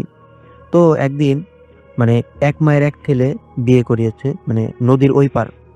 এখন ওই পার থেকে বউ মানে যাত্রী সহ নৌকা মানে লঞ্চ আসছে এদিকে, মানে ওদের এই পার আসবে, মাঝপথে এসেই ওটা ডুবে গেছে। তা এটা নিয়ে তো অনেক কান্নাকাটি, মানে হুজুর কিন্তু এখনো জানে না এটা, মানে মানে এলাকার মধ্যে এটা কান্নাকাটি মানে কান্নার ঝড় বইছে, হুম। সবাই কান্নাকাটি করছে, মা তো কান্নাকাটি করছে 2-3 দিন পার হয়ে গেছে। এখন মা শুধু সবাইকে বলছে যে আমার মন বলছে আমার ছেলে মরেনি, মানে পানির নিচে ডুবে গেছে কিন্তু তার মন বলছে তার ছেলে মরেনি, বেঁচে আছে। হুম। তো মানে তারপর একজন এসে মানে মুরব্বী এসে বলল, মানে আমি আমি জানি যে আমি যে ঘটনাটা বলছি ওই এলাকায় যদি মুরব্বীরা থাকে তারা এই ঘটনা সম্বন্ধে তারা জানবে। তো বলছে যে তুমি এক কাজ করো, সেই হুজুরের কাছে যাও, ওই যে কিশোরগঞ্জে যে হুজুর কথা বললাম ওই হুজুরের কাছে যাও, আমি নাম বলবো না। বললো সে হয়তো কিছু করতে পারে। তো মা কি করলো, গিয়ে হুজুরের কাছে গিয়ে হাতে পায়ে ধরে কান্নাকাটি শুরু করে দিল। বললো হুজুর আমার মন বলতে আমার ছেলে মারা যায়নি, আপনি কিছু একটা করেন। এখন মা কান্নাকাটি করছে, সে কিছুই করতে পারছে না। পরে বললো আচ্ছা ঠিক আছে আমি দেখছি। তো নদীর পাড়ে আসলো, মানে গ্রামের নানান লোকজন এসে হাজির, মানে ভিড় জমে গেছে একদম হই হুল্লোড়। পরে বলছে যে একটা কাগজে কি যেন আরবি লিখলো, লিখে বলছে যে কার সাহস আছে যে এই নদীতে ঝাঁপ দিবে, এই কাগজটা নিয়ে কিছু হবে না, তার কিছু হবে না, সে জীবিত ফিরে আসবে, হয়তো মানে একটু আধমরা হবে বা এমনি একটু অসুস্থ হবে, তাছাড়া তার কোনো ক্ষতি হবে না, সে জীবিত অবস্থায় ফিরে আসবে। কেউ রাজি হচ্ছে না, কেউ না। পরে হঠাৎ একটা মানে ছেলে মানে মোটা কালো করে, মানে একটু লম্বা করে। সে বলছে আমি যাব। পেছন দিক থেকে ওর মা হাত ধরে বলছে না বাবা যেতে হবে না। পরে বলছে দেখো তুমিও মা, সেও মা, আর হুজুর যেহেতু বললো যে আমি তো ফিরেই আসবো, আমি তো ওইখানে থাকবো না, তাহলে আমার জন্য যদি কারো উপকার হয় তাহলে আমি যাই, সমস্যা কি। পরে গেল, মা তো কান্নাকাটি করছে। পরে বলছে শোনো, কাগজটা তুমি হাতে নাও, যখনই নদীর এখানে একটা মানে পাক সৃষ্টি হবে তুমি এখানে লাফ দিবে, নিচে যাওয়ার পর দেখবে যে বড় একটা সিংহাসনের মধ্যে একজন বসে থাকবে, তুমি তার কাছে গিয়ে সালাম দিয়ে শুধু আমার এই কাগজটা তার হাতে দিবে, আর কিছু করতে হবে না। তখন সে যা বলবে আমাকে মানে জানাবে। পরে বললো আচ্ছা ঠিক আছে। তো পাক শুরু হয়েছে, ও লাফ দিয়েছে। ও লাফ দিয়ে ভেতরে গেছে, গিয়ে দেখে এই যে আমরা যেমন এখানে বসে আছি নিঃশ্বাস নিতে পারছি, মানে এখানে তো কোনো পানি নেই, কিন্তু ও নদীর নিচে গিয়ে দেখে যে সুন্দর একটা শহর, মানে হাজার হাজার মানুষ কাজ করছে, মানে হাতুড়ি টেনি, মানে যেটাকে যে যায় ভাষা বলে আর কি, কাজ করছে। মানে ওই আমরা যেমন দেওয়াল খুঁড়ি ওইরকম করে কাজ করছে। এখন ও খুঁজছে যে ওই বড় সিংহাসনের সেই লোকটাকে খুঁজছে, মানে হাঁটতে হাঁটতে দেখে অনেকটা দূর বসে আছে। তার কাছে গিয়েছে, মানে সে বলবে মানে কাগজটা দিবে, সেটা বলার আগে তাকে দূর থেকেই বলছে এখানে এসেছিস কেন, লাভ নেই, যারা গেছে তারা ফিরবে না, চলে যা। পরে টান দিল, দিয়ে কাগজটা হাতে দিয়ে বলল যে আমাকে হুজুর পাঠিয়েছে। তো সে কাগজটা খুললো, খোলার পরে মানে আত্মজের সহিত মানে বলছে যে ইস, সে একটা আল্লাহ লোক, কেন এমন করে। পরে এই কথা বললো আচ্ছা ঠিক আছে, তুই যা, যেখানে ডুবেছে সেখানেই ভেসে উঠবে, এইটা বলেছিল বাস। তো উপরে আবার হুজুর কি করলো, কয়েকটা মাঝিকে বললো যে তোমরা নৌকা নিয়ে এই জায়গায় ঘোরাঘুরি করো, মানে এইখানেই থাকবে, ও ভেসে ওঠার সাথে সাথে ওকে খপ করে ধরে ফেলতে। বলাতে ঠিক আছে। তো কিছুক্ষণ পর ও মানে অজ্ঞান অবস্থায় মানে ভেসে উঠেছে, অমনি ওকে ধরে উপরে এনে আনার পর হাতে পায়ে মানে তেল মালিশ করার পর মানে ও চোখ খোলার পর খুঁজে বলছে তুমি ঠিক আছো। পরে বলছে হ্যাঁ হুজুর আমি ঠিক আছি, আমি আপনাকে চিনতে পেরেছি। পরে বললো আচ্ছা ঠিক আছে। তারপর বললো যে কি হয়েছে, কি বলেছে। পরে বললো যে মানে যা বলেছে নিচে এগুলো সবকিছু বললো যে এই কথা বলেছে। পরে বললো আচ্ছা ঠিক আছে, তাহলে আপনি কোনো টেনশন করবেন না, ইনশাল্লাহ যেহেতু বলেছে তাহলে আপনার ছেলে ফিরে আসবে। আমি বলছি তার 2 থেকে 3 দিন পর সেই একই জায়গায় নৌকাটা ভেসে উঠেছে, এবং আগে যেভাবে ওই পার থেকে এই পারে আসছিল সেম টু সেম ওইভাবেই আবার আসছে, ওইভাবেই আসছে। মা কিন্তু ওইখানেই বসে আছে, মানে এই 2-3 দিন সে কোনো চেঞ্জ নাই, মানে কোনো চেঞ্জ নেই, ওইখানেই আছে। আর ওই নৌকাটা যা আসছে ওইখান থেকে ওই একইভাবে আসছে।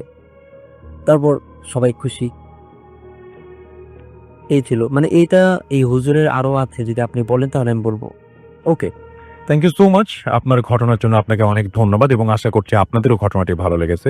এখন যেটা করব সেটা হচ্ছে যে সরাসরি আমরা আরো একটা ঘটনায় যাব, তবে তার আগে ভূত এফএম যে পেজটা রয়েছে ফেসবুক পেজ, সেখানে একটু যেতে চাই এবং সেখানে দেখতে পাচ্ছি অনেকেই লিখছেন আমাদেরকে এবং আশা করছি যে আপনাদের সবার এখন পর্যন্ত যা ঘটনাগুলো আমরা শেয়ার করলাম সেগুলো আপনাদের কাছে ভালো লেগেছে।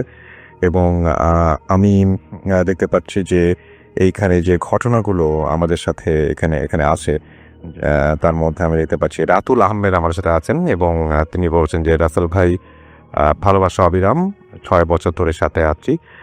তাকিন আহমেদ আমাদের সাথে আছে এবং তিনি বলছেন অনেক ভালো লাগছে। রেজওয়ান আমাদের সাথে আছেন, আমাদের সাথে মেহরাব হাসান সুত্তা, সেকেন্ড স্টোরিটা খুব ভালো লাগলো, আমাদের সাথে আছেন দেখতে পাচ্ছি। এছাড়াও এমডি আনোয়ার মোর্শেদ, লাস্ট স্টোরিটা ওয়াজ অসম, আমাদের সাথে আছেন দেখতে পাচ্ছি সাদমান লাবিব, থার্ড স্টোরিটা বেশ। আমিন আমাদের সাথে আছেন এবং আমাদের সাথে আছেন দেখতে পাচ্ছি ইমন খান হৃদয়। এছাড়াও আমাদের সাথে আছেন দেখতে পাচ্ছি জেহাতিব, নাহিদ আহমেদ আমাদের সাথে আছেন, আমাদের সাথে আছেন দেখতে পাচ্ছি আরোহী জান্নাত। এছাড়াও আদিত্য রয় আমাদের সাথে আছেন, আদনান ফারাবি আমাদের সাথে আছেন, আমাদের সাথে আছেন দেখতে পাচ্ছি এমডি মারুফ আহমেদ নিভাত, আমাদের সাথে আছেন শাহরিয়ার জিতান, আমাদের সাথে আছেন আরজে রাহতিব, সাদমান লাবিব আমাদের সাথে আছেন, হৃদয় আমাদের সাথে আছেন, আমাদের সাথে আছেন নীল আকাশ, হাকিম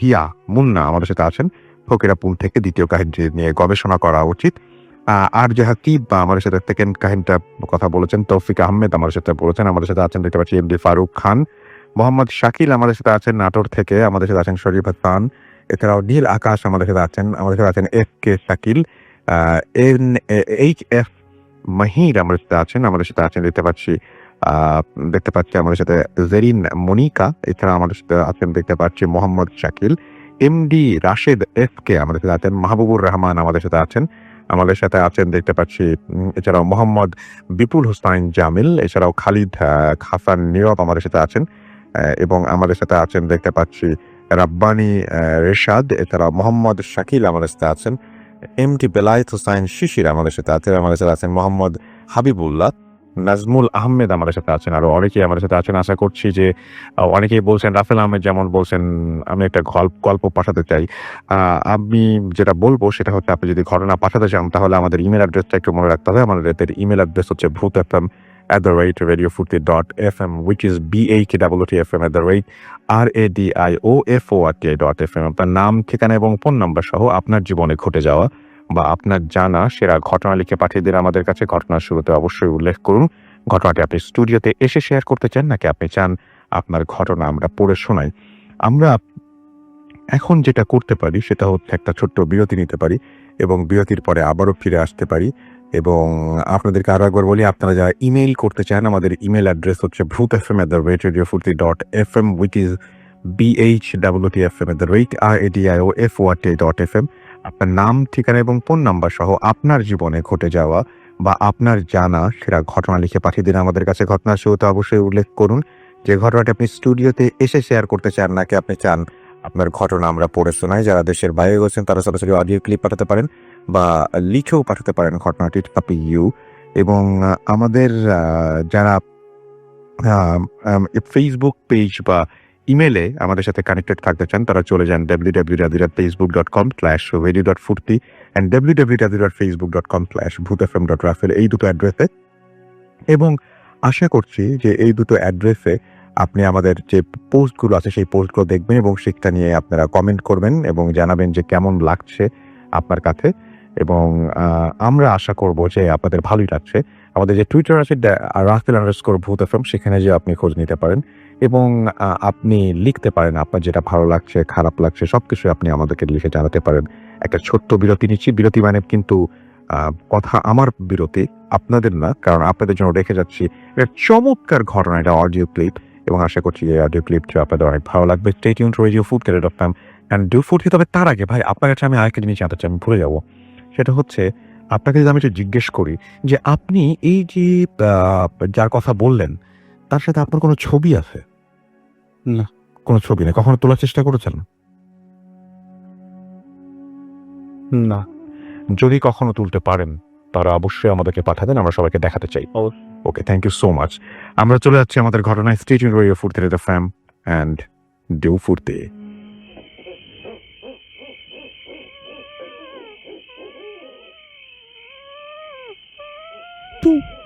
কে ওখানে? মশা, রক্ত চোষা। না এনে কেন বুথ এফএম এ পার্টিসিপেট করতে চাইলে মেল করেন bhutfm @radiofurti.fm। ধন্যবাদ। রেডিও মানে ফুর্তি।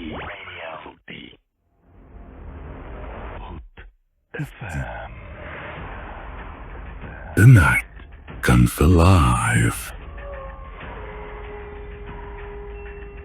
বিশ্বাস করা না করাটা আপনার ব্যাপার।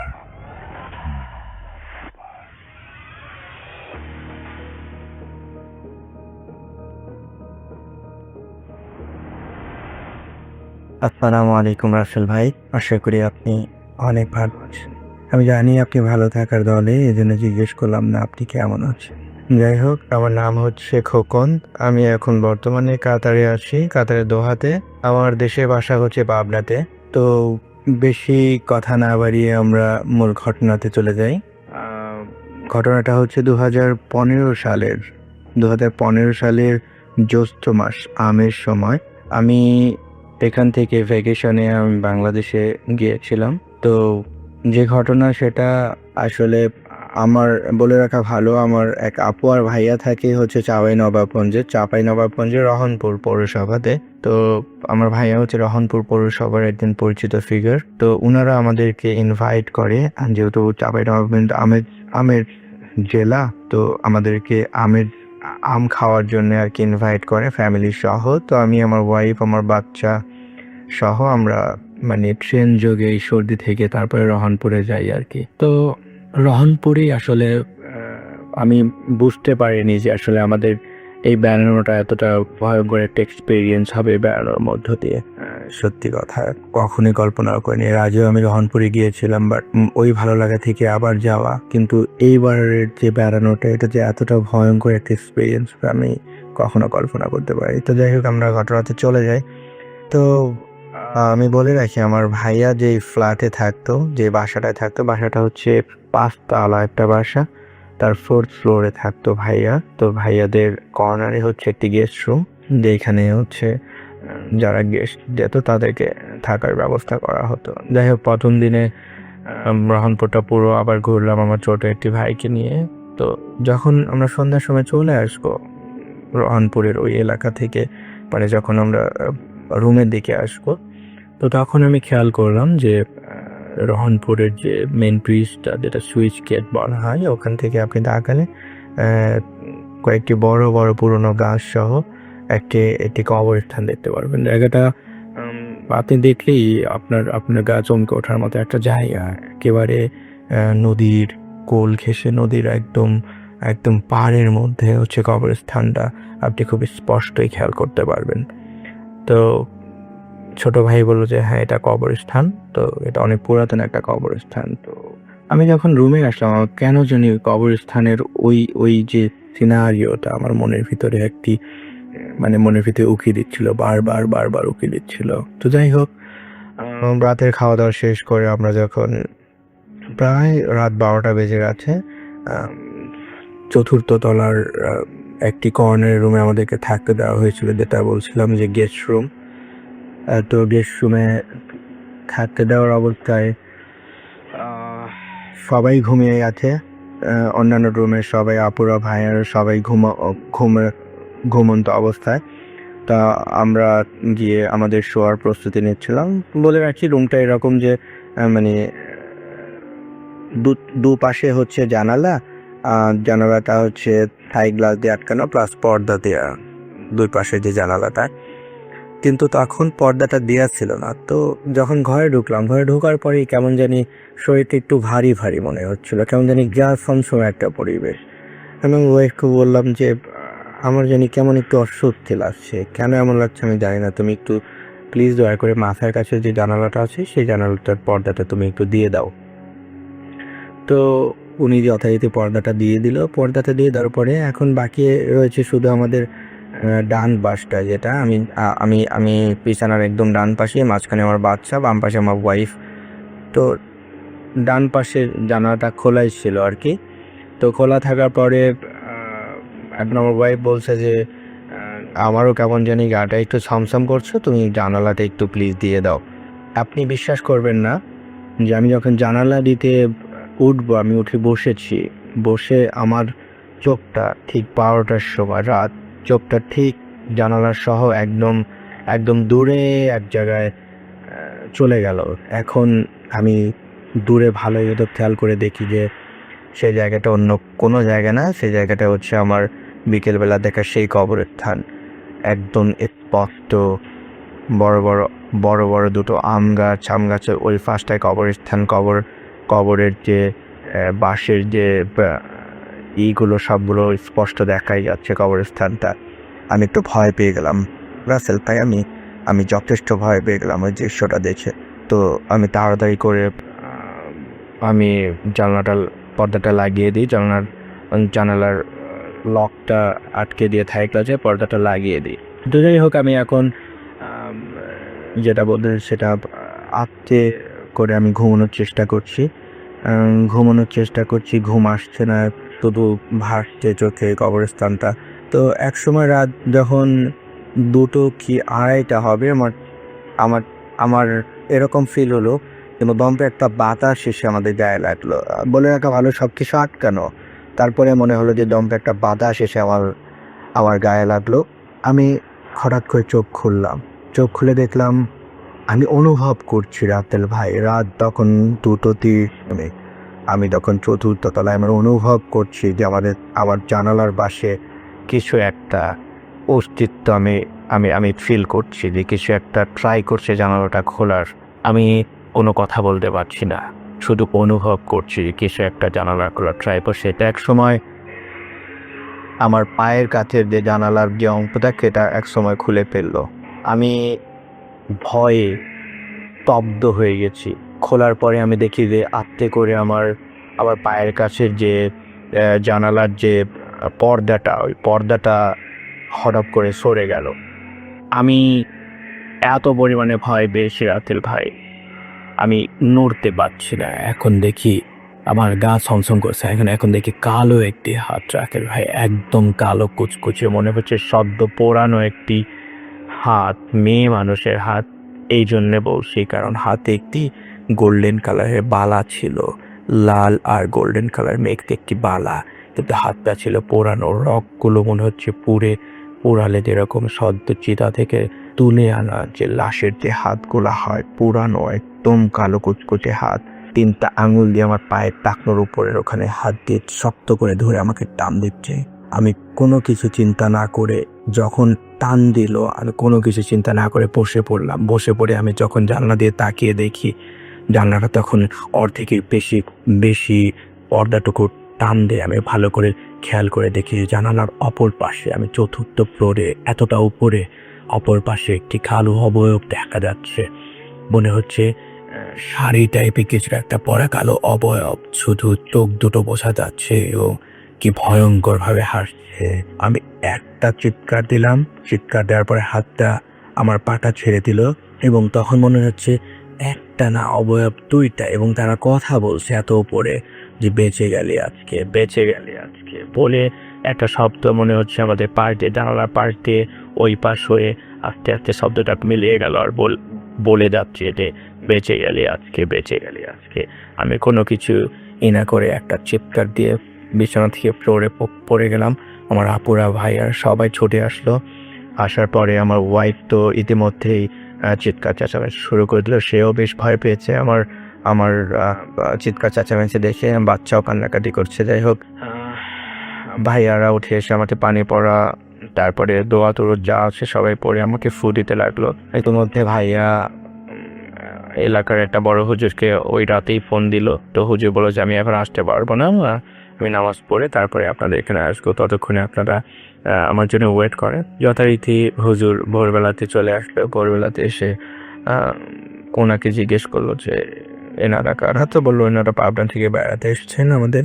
তো আমার সাথে যা হলো সেটা আমি শেয়ার করলাম। তো শেয়ার করার এক পর্যায়ে দেখি হুজুর আমার ভাই আর আপুর সাথে একটু রাগারাগি করছে যে ওনারা গেস্ট মানুষ, ওনারা যখন আসছে আপনারা বিষয়গুলো শেয়ার করা উচিত ছিল। তো আমি বললাম যে কি বিষয় হুজুর সাহেব? তো বললো যে এই বাসাতে শুধু আপনি না, এই বাসাতে আমি এর আগেও কয়েকবার এসেছি, সেম কেস নেই। এই বাসাতে যারাই নতুন গেস্ট আসে তাদেরকেই এখানে আসলে এই জিনিসটা ডিস্টার্ব করে।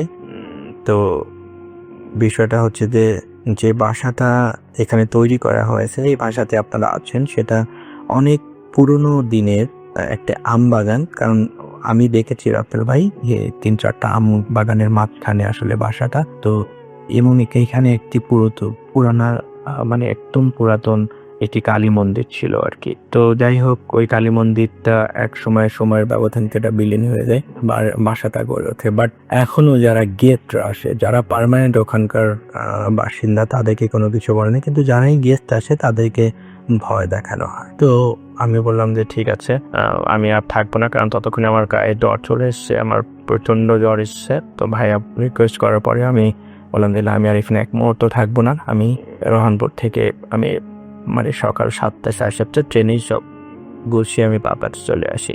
তো পাবনাতে আসার পরেই আমার সাথে প্রায় 10-15 দিন এরকম হচ্ছিল। আমার সাথে মনে হচ্ছিল, আমি যখন শুয়ে আছি রুমের ভিতরে, মনে হচ্ছিল যে আমার ড্রয়িং রুমের ওই পাশ দিয়ে কেউ একজন হেঁটে যাচ্ছে, কিংবা মানে আমার জানালার বাইরে দিয়ে কিছু একটা হেঁটে যাচ্ছে এবং শব্দ হচ্ছে, এরকম একটা হ্যালুসিনেশন টাইপের কিছু একটা ফিল করছিলাম। তো ওই হুজুর আমাকে যে তাবিজ দিয়েছিল সেটাতেও কাজ হয়নি। তো তখন আমার আব্বু আমাকে সাজেস্ট করলো যে আমাদের পাশের গ্রামের একটি ভালো হুজুর আছে, হুজুরের ছেলে আসলে হুজুর অনেক আগে মারা গেছে। তো ওনার কাছে গিয়ে সব কিছু শেয়ার করার পরে উনি আমার গাটা বন্ধ করার একটা তাবিজ দিল, আমার ওয়াইফের এবং আমার বাচ্চার 3 দিনেরই গা বন্ধ করার তাবিজ দিয়ে দিল। তো তারপর থেকে এখন পর্যন্ত আমার তাবিজটা আমি সঙ্গে করে রাখছি, কারণ উনি বলে দিয়েছিল যে তাবিজটা হারানো যাবে না, যদি হারান তাহলে আপনার সাথে আবার এমন কিছু হতে পারে। তো যাই হোক, অনেক ভাগ্য ভালো যে আপনার কোনো ক্ষতি হয়নি। তো রাসেল ভাই বলে রাখা ভালো যে সেই রাতে যে আমার পা ধরে টান দিয়েছিল এবং আমার পায়ে সেই রাতে 3টা আঙুলের স্পষ্ট দাগ বসে গিয়েছিল। রাসেল ভাই, আপনি বিশ্বাস করবেন না, আমার এখনো গা ছমছম করছে বিষয়টা শেয়ার করতে গিয়ে আর কি। তা আমার কিছু প্রশ্নের আসলে অ্যান্সার আমি এখনো পাই না, যেহেতু আমি একটু ভূত প্রেত প্যারানর্মাল এগুলো অনেক বিশ্বাস করতাম না। কিন্তু ওই দিনের রাতের যে ঘটনাটা, বিভীষিকাময় আমার ঘটনা, এটা আমি আমার জীবনে কোনোদিনও ভুলব না। এত রাত্রে 4th তলার ফ্লোরে উপরে এরকম একটা রাত, এই বিভীষিকাময় রাত, বেড়াতে যাওয়ার পরের যে রাত, এটা আমি কখনোই করবো না রাতের লাই। যাই হোক, অনেক অনেক ধন্যবাদ আমার ক্লিপটি আসলে লিটনাদের শোনানোর জন্য। আশা করি আপনারা সবাই ভালো থাকবেন। বুথ এফএমের শুভকামনা করে আমি আমার ঘটনাটা এখানে শেষ করছি। আল্লাহ হাফেজ, আসসালামু আলাইকুম। রেডিও মানে ফুর্তি। সুপ্রিয় শ্রোতা, এখন শুনবেন ডেঙ্গু সচেতনতামূলক সতর্কবার্তা। শেখ হাসিনার নির্দেশ, ডেঙ্গুমুক্ত পরিচ্ছন্ন বাংলাদেশ। কোনোভাবেই ফুলের টব, অ্যাকোরিয়াম, ফ্রিজ, এসি বা অন্য কোনো জায়গায় পানি জমতে দেবেন না। যেহেতু এডিস মশা সাধারণত সকালে ও সন্ধ্যার পূর্বে বেশি কামড়ায়, এজন্য এ সময় বিশেষভাবে ব্যক্তিগত সতর্কতা অবলম্বন করুন। এ সময় মশার স্প্রে, কয়েল, মসকিউটো রিপেলেন্ট বা মশারি ব্যবহার করুন। আপনার সন্তানকে স্কুলে পাঠানোর সময় মোজা, জুতা ও ফুল প্যান্ট, ফুল স্লিভ জামা পরিয়ে দিন। রাতে বা দিনে ঘুমানোর আগে অবশ্যই মশারি টাঙিয়ে নিন। শেখ হাসিনার নির্দেশ, ডেঙ্গুমুক্ত পরিচ্ছন্ন বাংলাদেশ। বাড়ির ছাদ বা আশেপাশের ঝোপঝাড়, জলাশয় পরিষ্কার পরিচ্ছন্ন রাখুন এবং পরিত্যক্ত নারকেলের খোসা ও টায়ার সরিয়ে ফেলুন। গত 1 আগস্ট রাতেই ডেঙ্গু রোগ নির্ণয়ের জন্য 1 লাখ কিট এসেছে। এবং 2 আগস্টের মধ্যে আরও কয়েক লাখ কিট এসেছে ডেঙ্গু রোগ নির্ণয়ের জন্য। আসুন সবাই মিলে একসাথে ডেঙ্গু মোকাবেলা করি। ডেঙ্গু রোগীদের সুচিকিৎসা নিশ্চিত করতে স্যার সলিমুল্লাহ মেডিকেল কলেজ হাসপাতালে উদ্বোধন করা হয়েছে 100 শয্যার পৃথক নতুন ডেঙ্গু ইউনিট। শেখ হাসিনার নির্দেশ, পরিষ্কার পরিচ্ছন্ন রাখুন পরিবেশ। চাই ডেঙ্গু মুক্ত বাংলাদেশ। পরিবেশ রাখি পরিষ্কার, বন্ধ হবে ডেঙ্গুর বিস্তার। ডেঙ্গু মুক্ত দেশ চাই, পরিষ্কার পরিচ্ছন্নতার বিকল্প নাই। জমে থাকা পানি যেখানে, ডেঙ্গু মশার জন্ম সেখানে। আসুন জেনে নিই ডেঙ্গু প্রতিরোধে করণীয়। ফুলের টবে, ডাব ও নারকেলের খোসায়, প্লাস্টিক পাত্রে, ভাঙা হাঁড়ি বা পাতিল, এয়ার কন্ডিশন ও রেফ্রিজারেটরের তলায় পানি জমতে দিবেন না। বাসায় বিভিন্ন স্থানে জমে থাকা স্বচ্ছ পানি নিয়মিত পরিষ্কার করুন। অন্তত সপ্তাহে 1 দিন বসতবাড়ির চারপাশ পরিষ্কার পরিচ্ছন্ন করুন। এডিস মশা দিনের বেলা কামড়ায়, তাই দিনের বেলায় ঘুমাতে হলে মশারি বা মশা নিরোধক ব্যবহার করুন। ডেঙ্গু জ্বরের মূল চিকিৎসা, প্রচুর তরল খাবার বা পর্যাপ্ত পানি গ্রহণ করা এবং পর্যাপ্ত বিশ্রাম গ্রহণ। ঘুমানোর সময় এমন কোনো পোশাক পরবেন না যাতে আপনার হাত পা উন্মুক্ত থাকে। ডেঙ্গু প্রতিরোধে শিক্ষা প্রতিষ্ঠানগুলোর প্রতি শিক্ষা মন্ত্রণালয়ের নির্দেশনা। খেলার মাঠ ও ভবনসমূহ নিয়মিত পরিষ্কার রাখতে হবে। মাঠ কিংবা ভবনে জমে থাকা পানি দ্রুত সরিয়ে ফেলতে হবে। শিক্ষা প্রতিষ্ঠানসমূহে সৌন্দর্য বর্ধনের জন্য যেসব ফুলের টব রাখা হয়েছে তা নিয়মিত দ্রুত পরিষ্কার করতে হবে। সংশ্লিষ্ট কর্তৃপক্ষ কর্তৃক ডেঙ্গু প্রতিরোধের উপায়সমূহ শিক্ষার্থীদের প্রতিদিন আনুষ্ঠানিকভাবে অবহিত করতে হবে। গুজবে কান দেবেন না, অযথা আতঙ্কিত হবেন না। মনে রাখবেন, সব জ্বরই ডেঙ্গু পরীক্ষার প্রয়োজন নেই। চিকিৎসক পরামর্শ দিলে তবেই পরীক্ষা করুন। অযথা সময় ও অর্থ নষ্ট করবেন না। রেডিও মানে ফুর্তি।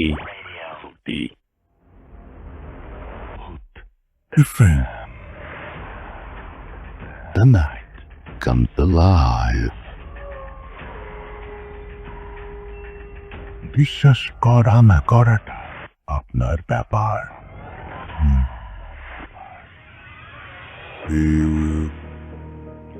Welcome back. ঘড়িতে সময় রাতে 1:20 শুনছেন রেডিও প্রিক্যারিয়াম। আমি রাস্তায় আছি সাথে, এবং এখন আমি আশা করবো যে আপনারা যে অডিও ক্লিপটি শুনলেন সেটা আপনাদের কাছে ভালো লেগেছে, এবং এরপরেও আমি আপনাদেরকে বলবো যে যারা এরকম অডিও ক্লিপ পাঠাতে চান তারা আমাদেরকে পাঠাতে পারেন। আমাদের ইমেল অ্যাড্রেস হচ্ছে bhutfm@radio40.fm, which is BHWTFM@radio4.fm.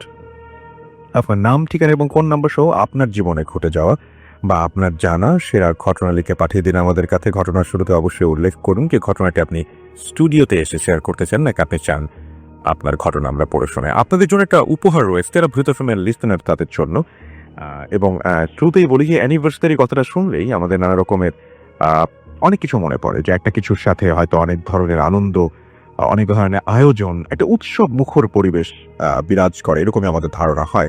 আর সেটা যদি হয় 5 বছরের মতো, মানে 5 বছরের অ্যানিভার্সারি, তাহলে তো কথাই নেই। ইয়েস, আমি বলছি দারাজের 5th অ্যানিভার্সারি কথা, এবং সেইটা ক্যাম্পেইন নিয়ে। জি হ্যাঁ, এই 6 সেপ্টেম্বর দারাজ পা দেবে 5 বছরে, আর সেই উপলক্ষে দারাজ ভূত এফএম এর লিসেনারদের জন্য গিফট নিয়ে এসেছে অ্যামেজিং বাউচার কোডটি হলো ভূত 500, অর্থাৎ BHWT ভূত, কোনো স্পেস না দিয়ে একসাথে লিখুন 500, অর্থাৎ 500। আর অবশ্যই আপনাদের বাউচারটি ব্যবহার করতে হবে 6 থেকে 14 সেপ্টেম্বরের মধ্যে। সো যারা দারাজ অ্যাপ নেই তাড়াতাড়ি করে দারাজ অ্যাপটি ডাউনলোড করে ফেলুন এবং পেয়ে যান 500 টাকা ডিসকাউন্ট 3000 টাকার ওপর। ওকে, আর আপনারা যারা ভূত এফএমকে অনেক বেশি ভালোবাসেন তারা এখনই দেরি না করে দারাজ অ্যাপটি, মানে তাদের জন্যই তো এই উপহার, তো তাদের যদি দারাজ অ্যাপটি না থাকে তাহলে অ্যাপটি ডাউনলোড করে নিন, এবং ডাউনলোড করার পরে এই কোডটি ইউজ করুন ভূত 500। বুঝতেই পারছেন, শুধুমাত্র আপনাদের জন্যই। সো আমার মনে হয় যে আপনারা অনেক বেশি আগ্রহী হবেন। তো এখন যেটা করব সেটা হচ্ছে সরাসরি ঘটনায় চলে যাব। আমাদের আরও একজন অতিথি আছেন, আপনার নামটা প্লিজ একটু বলবেন, কোথা থেকে এসছেন সেটা বলবেন, তারপরে আপনার ঘটনায় যাব। হ্যালো লিসেনার, আমি প্রভাত বলছি চিঠি ফ্রামগেট থেকে। চলে যাই আপনার ঘটনায়। জি, আমি লাস্ট ফেব্রুয়ারিতে গিয়েছিলাম সিরাজগঞ্জের বেলকুচি নামের একটা থানায়। তো সেখানে আমি যাওয়ার পর বেসিক্যালি ঘটনাটা পাই। তো প্রথমে আমি যেদিন প্রথম দিন যাই, তো সেদিন রাত 8টার দিকে খুব অন্ধকার হয়ে যায়। তো তখন আমি যাচ্ছিলাম বাজারে কোনো একটা কারণে। তো যেতে যেতে দেখছি যে কোনো একটা এরিয়া যেটা দেওয়াল দিয়ে ঘেরা, তো তার পাশ দিয়ে কেউ যাচ্ছে না, সবাই সেম লেনে আসছে, বাট রাস্তাটা ক্রস করে অতটুকু পার হয়ে আবার লাইন চেঞ্জ করছে। তো আমি আর এগুলো কিছু জানি না, তো আমি সোজাসুজি যাচ্ছি, গিয়ে দেখছি যে ওই আতশবাজির রকেটের মতন যেগুলো ওই আকাশে গিয়ে ফাটে না, জাস্ট উঠে যায়, তো তেমনই কিছু একটা খুবই স্পিডে আকাশে উড়ে গেল। তো আমি মেনলি প্রথমে কিছু বুঝলাম না, এটা কারো বাড়ি হতে পারে বা প্রাইভেট প্রপার্টি হতে পারে। তো তার পরের দিন আমি মেনলি ওই জায়গাটি নিয়ে একটা ঘটনা শুনি। প্রথমে বলে রাখা ভালো, সেটা হচ্ছে বেলকুচি থানার এটা একটা মহাশ্মশান, যেটা বেলকুচি ফায়ার ব্রিগেডের আগে পড়ে। ঘটনাটা আজ থেকে প্রায় 45 বছর আগে। তো তার পাশের গ্রামে একটা মহিলার এক ভোরে 2টা বেবি হয়। তো এই জন্ম হওয়ার একটু পরেই তাদের মধ্যে একটা বেবি মারা যায়, যেহেতু তখন ডক্টর তেমন কোনো সিস্টেম ছিল না মেডিকেল। তো তারপরেই মেইনলি তারপরের দিন সকাল থেকে মানুষ বডিটাকে দেখতে আসে। তো ঠিক 12টা বা 12:30 দিক দিয়ে বডিটাকে নিয়ে শ্মশানে চলে যায়। তো যেহেতু তারা হিন্দু ধর্মের ছিল, তো হিন্দু ধর্মের একটা কথা আছে যে যাদের বয়স 12 বছরের নিচে তাদেরকে শিশু বলা হয়, আর শিশুদের কখনো বরণ করতে নাই। তো তাদের সমাধি দিতে হয় লাইক কবরের মতন, বাট কবর না। তো ওই প্রথম যে বেবিটা মারা যায় তো তাকে নিয়ে শ্মশানের পথে সবাই চলে যায়, অবশ্যই ছেলেরা এবং অ্যাডাল্ট যারা অবশ্যই তাদের নিয়ে চলে যায়। বাট তারা বের হওয়ার কিছুক্ষণ পরেই সেকেন্ড বেবিটা মারা যায়, যে বেঁচে ছিল। তো বেবিটা মারা যায়, তো তারপর এখন যেহেতু আশেপাশে কেউ ছিল না শ্মশানে নিয়ে যাওয়ার মতন সেই বেবিটাকে, তো একটা 14-15 বছর একটা বাচ্চাকে কিছু কাপড়ে বেবিটাকে পিটিয়ে বলে তুমি তাহলে শ্মশানে যাও, ওরা তো গিয়েছে আগে। তো এরপরেই মেনলি ওই ছেলেটা কিছু শর্টকাট রাস্তা নেয়। তো রাস্তা নিয়ে সেই ভর দুপুর তখন প্রায় 1টার মতন বাজে, খুব দৌড়ে সেই শ্মশানে পৌঁছে যায় এবং শ্মশানে পৌঁছে গিয়ে দেখে সেখানে প্রায় 25 জনের মতন আছে, তবে যাদের মধ্যে সে কাউকে চেনে না। ইভেন যারা প্রথমে বডিটাকে নিয়ে এসেছিল, যে প্রথমে মারা যায়, তো সেখানে মানে ওরা এখনো ওখানে পৌঁছায়নি। তো ওখানে ও যে 25 জন দেখে তারা গল্প করছে, তো ওই একটু দেখার পর বুঝতে পারলো যে এদের মধ্যে দুজনকে চিনতে পারে, যারা ওদের সেম গ্রামেরই, যারা লাস্ট 6 থেকে 8 মাসের মধ্যে মারা গিয়েছে। তো তাদের মধ্যেই একটা লোক এসে বলে, ওই ছেলেটাকে বলে কোলের যেটা আছে সেটাকে ফেলে কালীঘরের বারান্দায় ওঠ, তা না হলে এরা তোকে ছাড়বে না। তো এটা দিয়ে মানে এভাবে বোঝাইছে যে কোলের যে ডেথ যে বাচ্চাটা আছে, তো সেটাকে রেখে সে যেন ওই কালী মন্দির থাকে শ্মশানে, কালী মন্দিরের বারান্দায় ওঠে। তো সেই ছেলেটা সেটাই করে, সেটা করে কালী মন্দিরের বারান্দায় ওঠে। তো এই ছেলেটা থেকে এতটুকু শোনা গেছে, ওই ছেলের নিজের মুখের কথা এগুলো। তো এরপর যেই মানে যারা ফার্স্ট বের হয়েছিল তারা তো মেন রোড দেখেছে। তো মেন রোডে আসার পর দেখে ওই ছেলেটা কালীঘরের বারান্দায়, কালী মন্দিরের বারান্দায় মানে অজ্ঞান হয়ে পড়ে আছে। তো ওকে তখন ওই সেকেন্ড বডিটা ওখানে পাওয়া যায়। তো ওই 2টা বডিকেই সমাধি দেওয়া হয়। দেওয়ার পর ছেলেটাকে অনেক পানি ঢেলে তার উপর তাকে আবার বাসায় ফিরিয়ে নিয়ে আসা হয়। তো ছেলেটি যখন একটু স্বাভাবিক বা জ্ঞান ফেরে চোখ খোলে বা একটু কথাবার্তা মানে বলছে, তো তখনই দেখা যায় যে ছেলেটা আবল তাবল কথা বলছে। যেমন অনেক আগে উঠানে মানুষের চুলা থাকতো, কাঠের চুলা। তো সেখানে দেখছি যে ওখান থেকে অ্যাশ বা কয়লা এগুলো নিয়ে খাচ্ছে। এরপর বলছে একটা খাসি চাচ্ছে যে ও একটা আমান খাসি খাবে, অনেকদিন ধরে অনেক কিছু খায় না। তো তখন ওর ফ্যামিলি মেম্বাররা বুঝতে পারলো যে না, এখানে সামথিং সুপার ন্যাচারাল। তো তখন একটা কবিরাজকে ডাকা হয়। আর কবিরাজ বাসায় আসার পর মাটিতে একটা বড় একটা সার্কেল কেটে তো তার মাটি ওই ছেলেটিকে বসায়। তো বসানোর পর ওই ছেলেটিকে বলে তুই কোথা থেকে এসেছিস? তো তখন ছেলেটি বলে যে আমি শ্মশান থেকে এসেছি। আর বলে কেন এসেছিস? তখন বলছে এই ছেলেটিকে আমার খুব পছন্দ হয়েছে, তাই আমি ওর সাথে এসেছি। তখন জেনারেলি যেমন হয় সব জায়গায়, কবিরাজি বলে তাহলে তুমি ওকে ছেড়ে চলে যাও। তো তখন ওই ছেলেটি জাস্ট ওর ভোকাল চেঞ্জ হয়ে গিয়েছিল। তো বলছে না আমি যাব না, এই ছেলেটিকে আমার পছন্দ হয়েছে, আমি ওর সাথেই থাকবো। তো এরপর যখন কোনো কথাই মানছিল না, তখন কবিরাজ কিছু মন্ত্র পড়ে আর তার যে বাম হাতের লিটল ফিঙ্গারটা সেখানে খুব জোরে প্রেস করে। দেন ছেলেটা কান্না করে ওঠার পর ও রিকোয়েস্ট করছিল যে আমায় আপনারা কষ্ট দিয়েন না, আমি অনেক ছোট, আমি অনেক দূর থেকে এসেছি। তো আরো তারপর সে আরো কান্না করতে থাকে আর তার লাইফ স্টোরি বলতে থাকে। তো এখানে সে আর এমন ভাবে বলে when he was 5 or 6 months then ও মারা যায়। বাট দ্য প্রবলেম ইজ ওর বাবা মার কোনো পরিচয় ছিল না। জারজ টাইপের সন্তান ছিল, যার জন্য ওর ঠিক মতন সৎকারও করা হয় না। এরপর যেমন হিন্দুদের মধ্যে মারা যাওয়ার পর একটা শ্রাদ্ধ শান্তির একটা বিষয় থাকে, তো তেমন কিছু হয় নাই। তো বাট একটা কথা আছে যে যদি কোনো বাচ্চা তার বাবা মার নাম পর্যন্ত না বলতে পারে, তো তখন মারা যাওয়ার পর সেই বাচ্চাটার কানে কানে তার বাবা মার নাম বলা হয়। তো সে ওইভাবেই বলে যে আমি ওই গ্রাম থেকে এসেছি আর এমন এমন আমার সাথে হয়েছে, তো প্লিজ আপনারা আমারে টর্চার করেন না, আমি এই ছেলেটার সাথে থাকবো, ওর কোনো ক্ষতি করবো না, এভাবে অনেক কথা বলে। তো তারপর কবিরাজটা আর কথা না আগেই তো আরো কিছু রিচুয়াল করে বলে এখন তোমাকে চলে যেতে হবে, আর কিছু টর্চার করে। এন্ড দেন ওই ছেলেটা রাজি হয়ে যায় যে মানে ছেলেটা জাস্ট অন্য ভয়েসে বলছে যে না আমি তাহলে চলে যাব, ঠিক আছে। তো এরপর কি হয় যে ওই কবিরাজটা বলে যে তুই যে যাবি এর প্রুফ কি।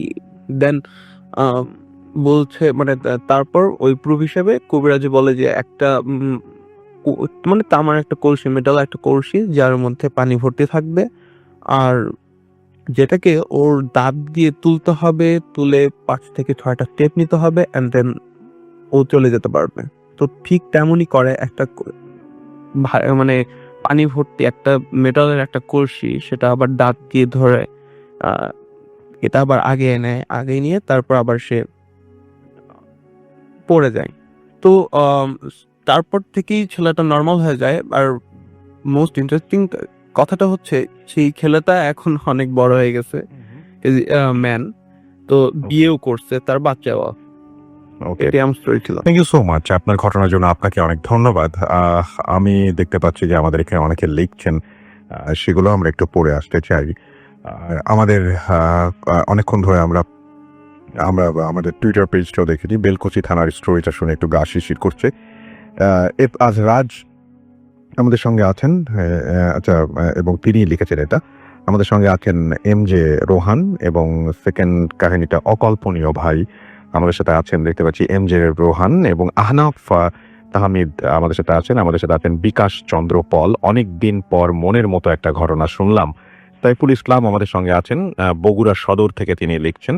আমাদের সঙ্গে আছেন দেখতে পাচ্ছি আহমেদ হোসেন বাইজিদ, এবং তিনি বলছেন যে জিন ফ্রেন্ড হওয়াটা অনেক ভালো। আচ্ছা, ওকে। আমাদের সাথে আছেন দেখতে পাচ্ছি জুলহাস নেইমার, শাফিউল ইসলাম, আমাদের সাথে আছেন তন্ময় ইসলাম সৈকত সহ আরো অনেকে। থ্যাংক ইউ ভেরি মাচ যারা আমাদের সঙ্গে আছেন এবং যারা আমাদের সঙ্গে পুরোটা সময় ধরে আছেন এবং থাকতে চান, আরো বাকিটা সময় থাকবেন আর কি। আমি চলে যাই আমাদের ভূত এফএমের পেজে, এবং এইখানে অনেকেই লিখছেন অনেক কিছু আমি দেখতে পাচ্ছি। এবং আমাদের সঙ্গে এই মুহূর্তে যারা লিখছেন তারা আছেন আনোয়ার মোর্শেদ, সবগুলো ঘটনাই ভালো লেগেছে তার কাছে, থ্যাংক ইউ ভেরি মাচ। আমাদের সঙ্গে আছেন আমিন, এবং তিনি লিখছেন যে ভাই আপনি সবসময় ভালোর দলে কেন? আমি সবসময় ভালোর দলে, কারণ আমি সবসময় ভালোর দলে। এক্সেপশনাল আতিফ রেজওয়ান আমাদের সাথে আছেন, লাস্ট স্টোরিটা ভালো হয়েছে। আমাদের সঙ্গে আছেন RD হৃদয়, এছাড়া আমাদের সঙ্গে আছেন নাসির টিম, আচ্ছা নাসির আমাদের সাথে আছেন। আমাদের সাথে আছেন MD নাজমুল চট্টগ্রাম থেকে, ইমন খান হৃদয় আমাদের সাথে আছেন, অসাধারণ লাগলো। রায়হান আহমেদ সজীব আমাদের সঙ্গে আছেন, সেলিম প্রচন্ড ভয় পাচ্ছি, শাওন সরকার ঘটনাটি ভালো ছিল, কল্লোল আমাদের সাথে আছেন। আমাদের সাথে আছেন মোহাম্মদ আজিম মৃধা, লিসনিং ফ্রম জামালপুর। আমাদের সঙ্গে আছেন দেখতে পাচ্ছি অ্যানি ম্যারি, এবং তিনি লিখেন I am from Dhaka. Alam Khorshed আমাদের সাথে আছেন, লাস্ট স্টোরিটা অনেক ভয়ঙ্কর ছিল তার কাছে মনে হয়েছে। এই ইমন আমাদের সাথে আছেন। আমাদের সাথে আছেন দেখতে পাচ্ছি সাদ্দাম লাবিদ, এছাড়াও নিশাত তাসনিম আমাদের সাথে আছেন, এবং তিনি তার লেখাটা পড়তে বলেছেন, পড়লাম। সেলিম আমাদের সাথে আছেন, এবং আমাদের সাথে আছেন দেখতে পাচ্ছি তিনি বলছেন যে এমন ভয় আরেকবার পেয়েছিলাম 2011 সালে। আলম খোরশেদ আমাদের সাথে আছেন, লাস্ট স্টোরিটা সম্পর্কে তিনি আবারও লিখেছেন। রিদিত আমাদের সাথে আছেন। আমাদের সাথে আছেন দেখতে পাচ্ছি সব জানতা তাদিয়া, এবং 9 বছর ধরে তিনি ভূত এফএম শুনছেন, কখনো লেখা হয় না, আজকেই প্রথম তিনি লিখতেন। মোহাম্মদ আজিম আমাদের সাথে আছেন। আমাদের সাথে আছেন দেখতে পাচ্ছি এছাড়াও তানহা তাবাসুম রিয়া সহ আরো অনেকে। থ্যাংক ইউ ভেরি মাচ আমাদের সঙ্গে থাকার জন্য। আমরা চলে যাব আমাদের পরবর্তী অতিথির কাছে। আপনার নামটা প্লিজ একটু বলবেন, কোথা থেকে এসেছেন সেটা বলবেন, তারপর আপনার ঘটনায় যাব। আশা করছি তার ঘটনাটি আপনাদের ভালো লাগবে। চলুন শুনে আসছি। হ্যালো লিসেনার, আমি শুভ, আমি এসেছি মোহাম্মদপুর থেকে। আমি যে ঘটনাটা বলবো সেটা হচ্ছে আমার 2004-এর ঘটনা। তখন আমি ক্লাস 3-তে পড়ি। তো বলে রাখা ভালো, আমি যখন ক্লাস 3-তে পড়ি তখন আমি ক্লাস 3-তে পড়ি তখন আমাদের স্কুলের হেডমাস্টার ছিলেন, উনি আবার আমার আব্বুর ফ্রেন্ড হয়। তো উনি আমাদেরকে স্কুলের কয়েকটা ছেলেদেরকে নিয়ে আলাদা একটা বোর্ডিং করছে, সেটা হচ্ছে আপনার নোয়াখালী জেলার সোনাইমুড়ি থানাতে। তখন সেখানে ক্লাস 3 থেকে ক্লাস 10 পর্যন্ত স্টুডেন্ট রাখা হতো। স্টুডেন্ট রাখা হতো। তো ওখানে আমরা সবাই পড়ালেখা করতাম। জাস্ট পরীক্ষার সময় স্কুলে গিয়ে পরীক্ষাটা দেওয়া হতো। তো তো আমি আমার মেজো ভাই থাকতাম, আর আমাদের গ্রামের আরো কয়েকটা ছেলে থাকতো।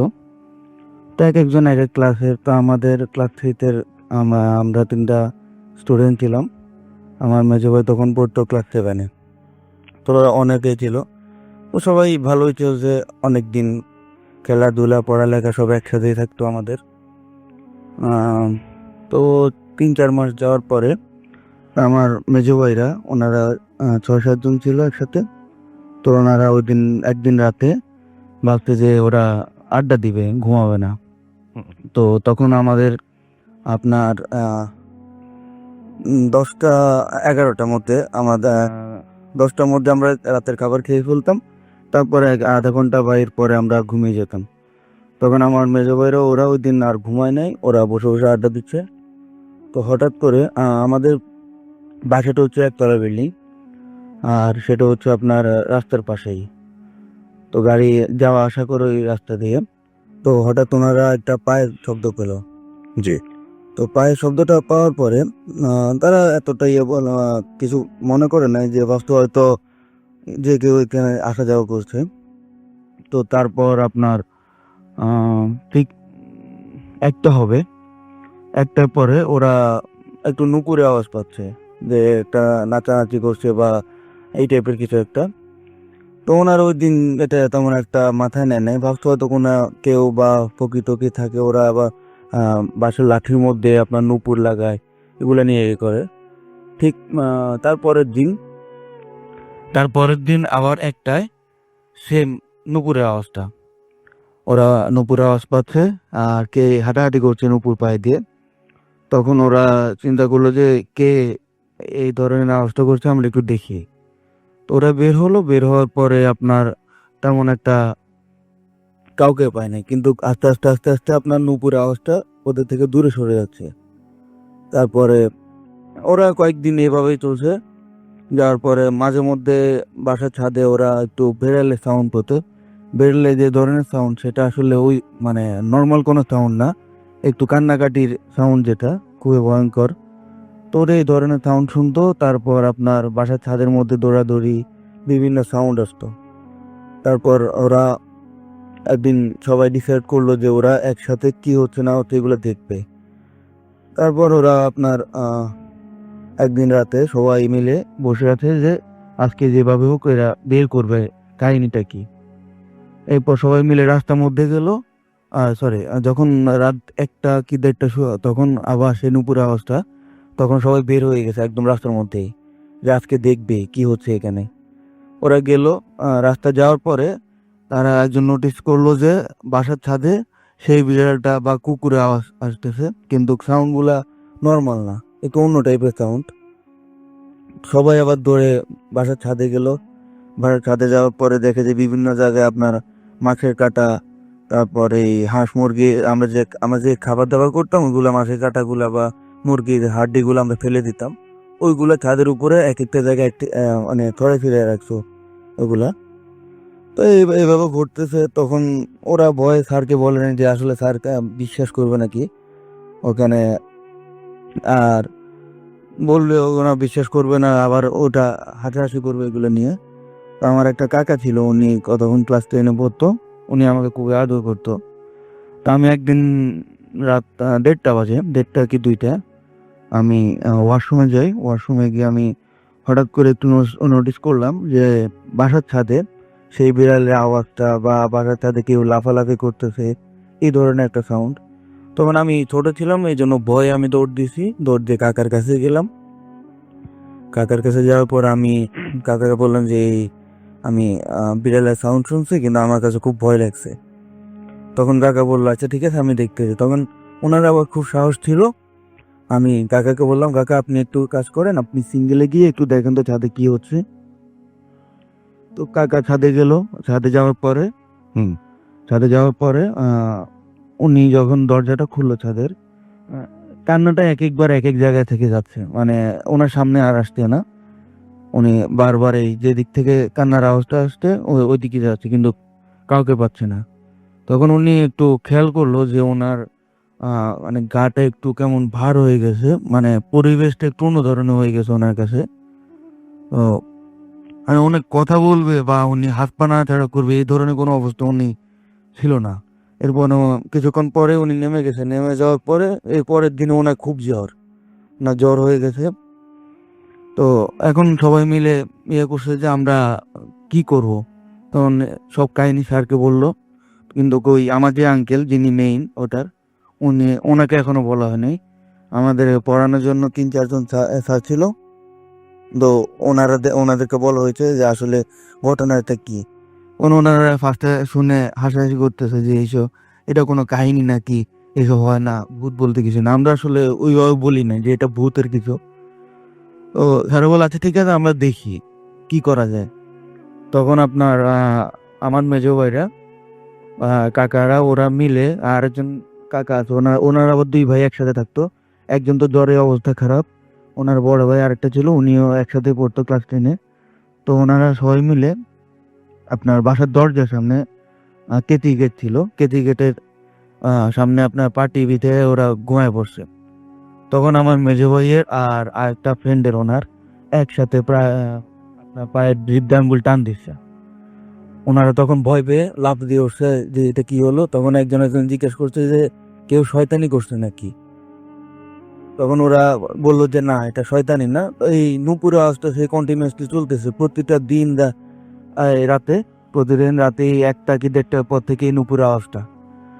তারপর আমিও প্রায় টাইমে শুনতাম, কিন্তু তখন ভয় আর আসলে রুম থেকে বের হতাম না।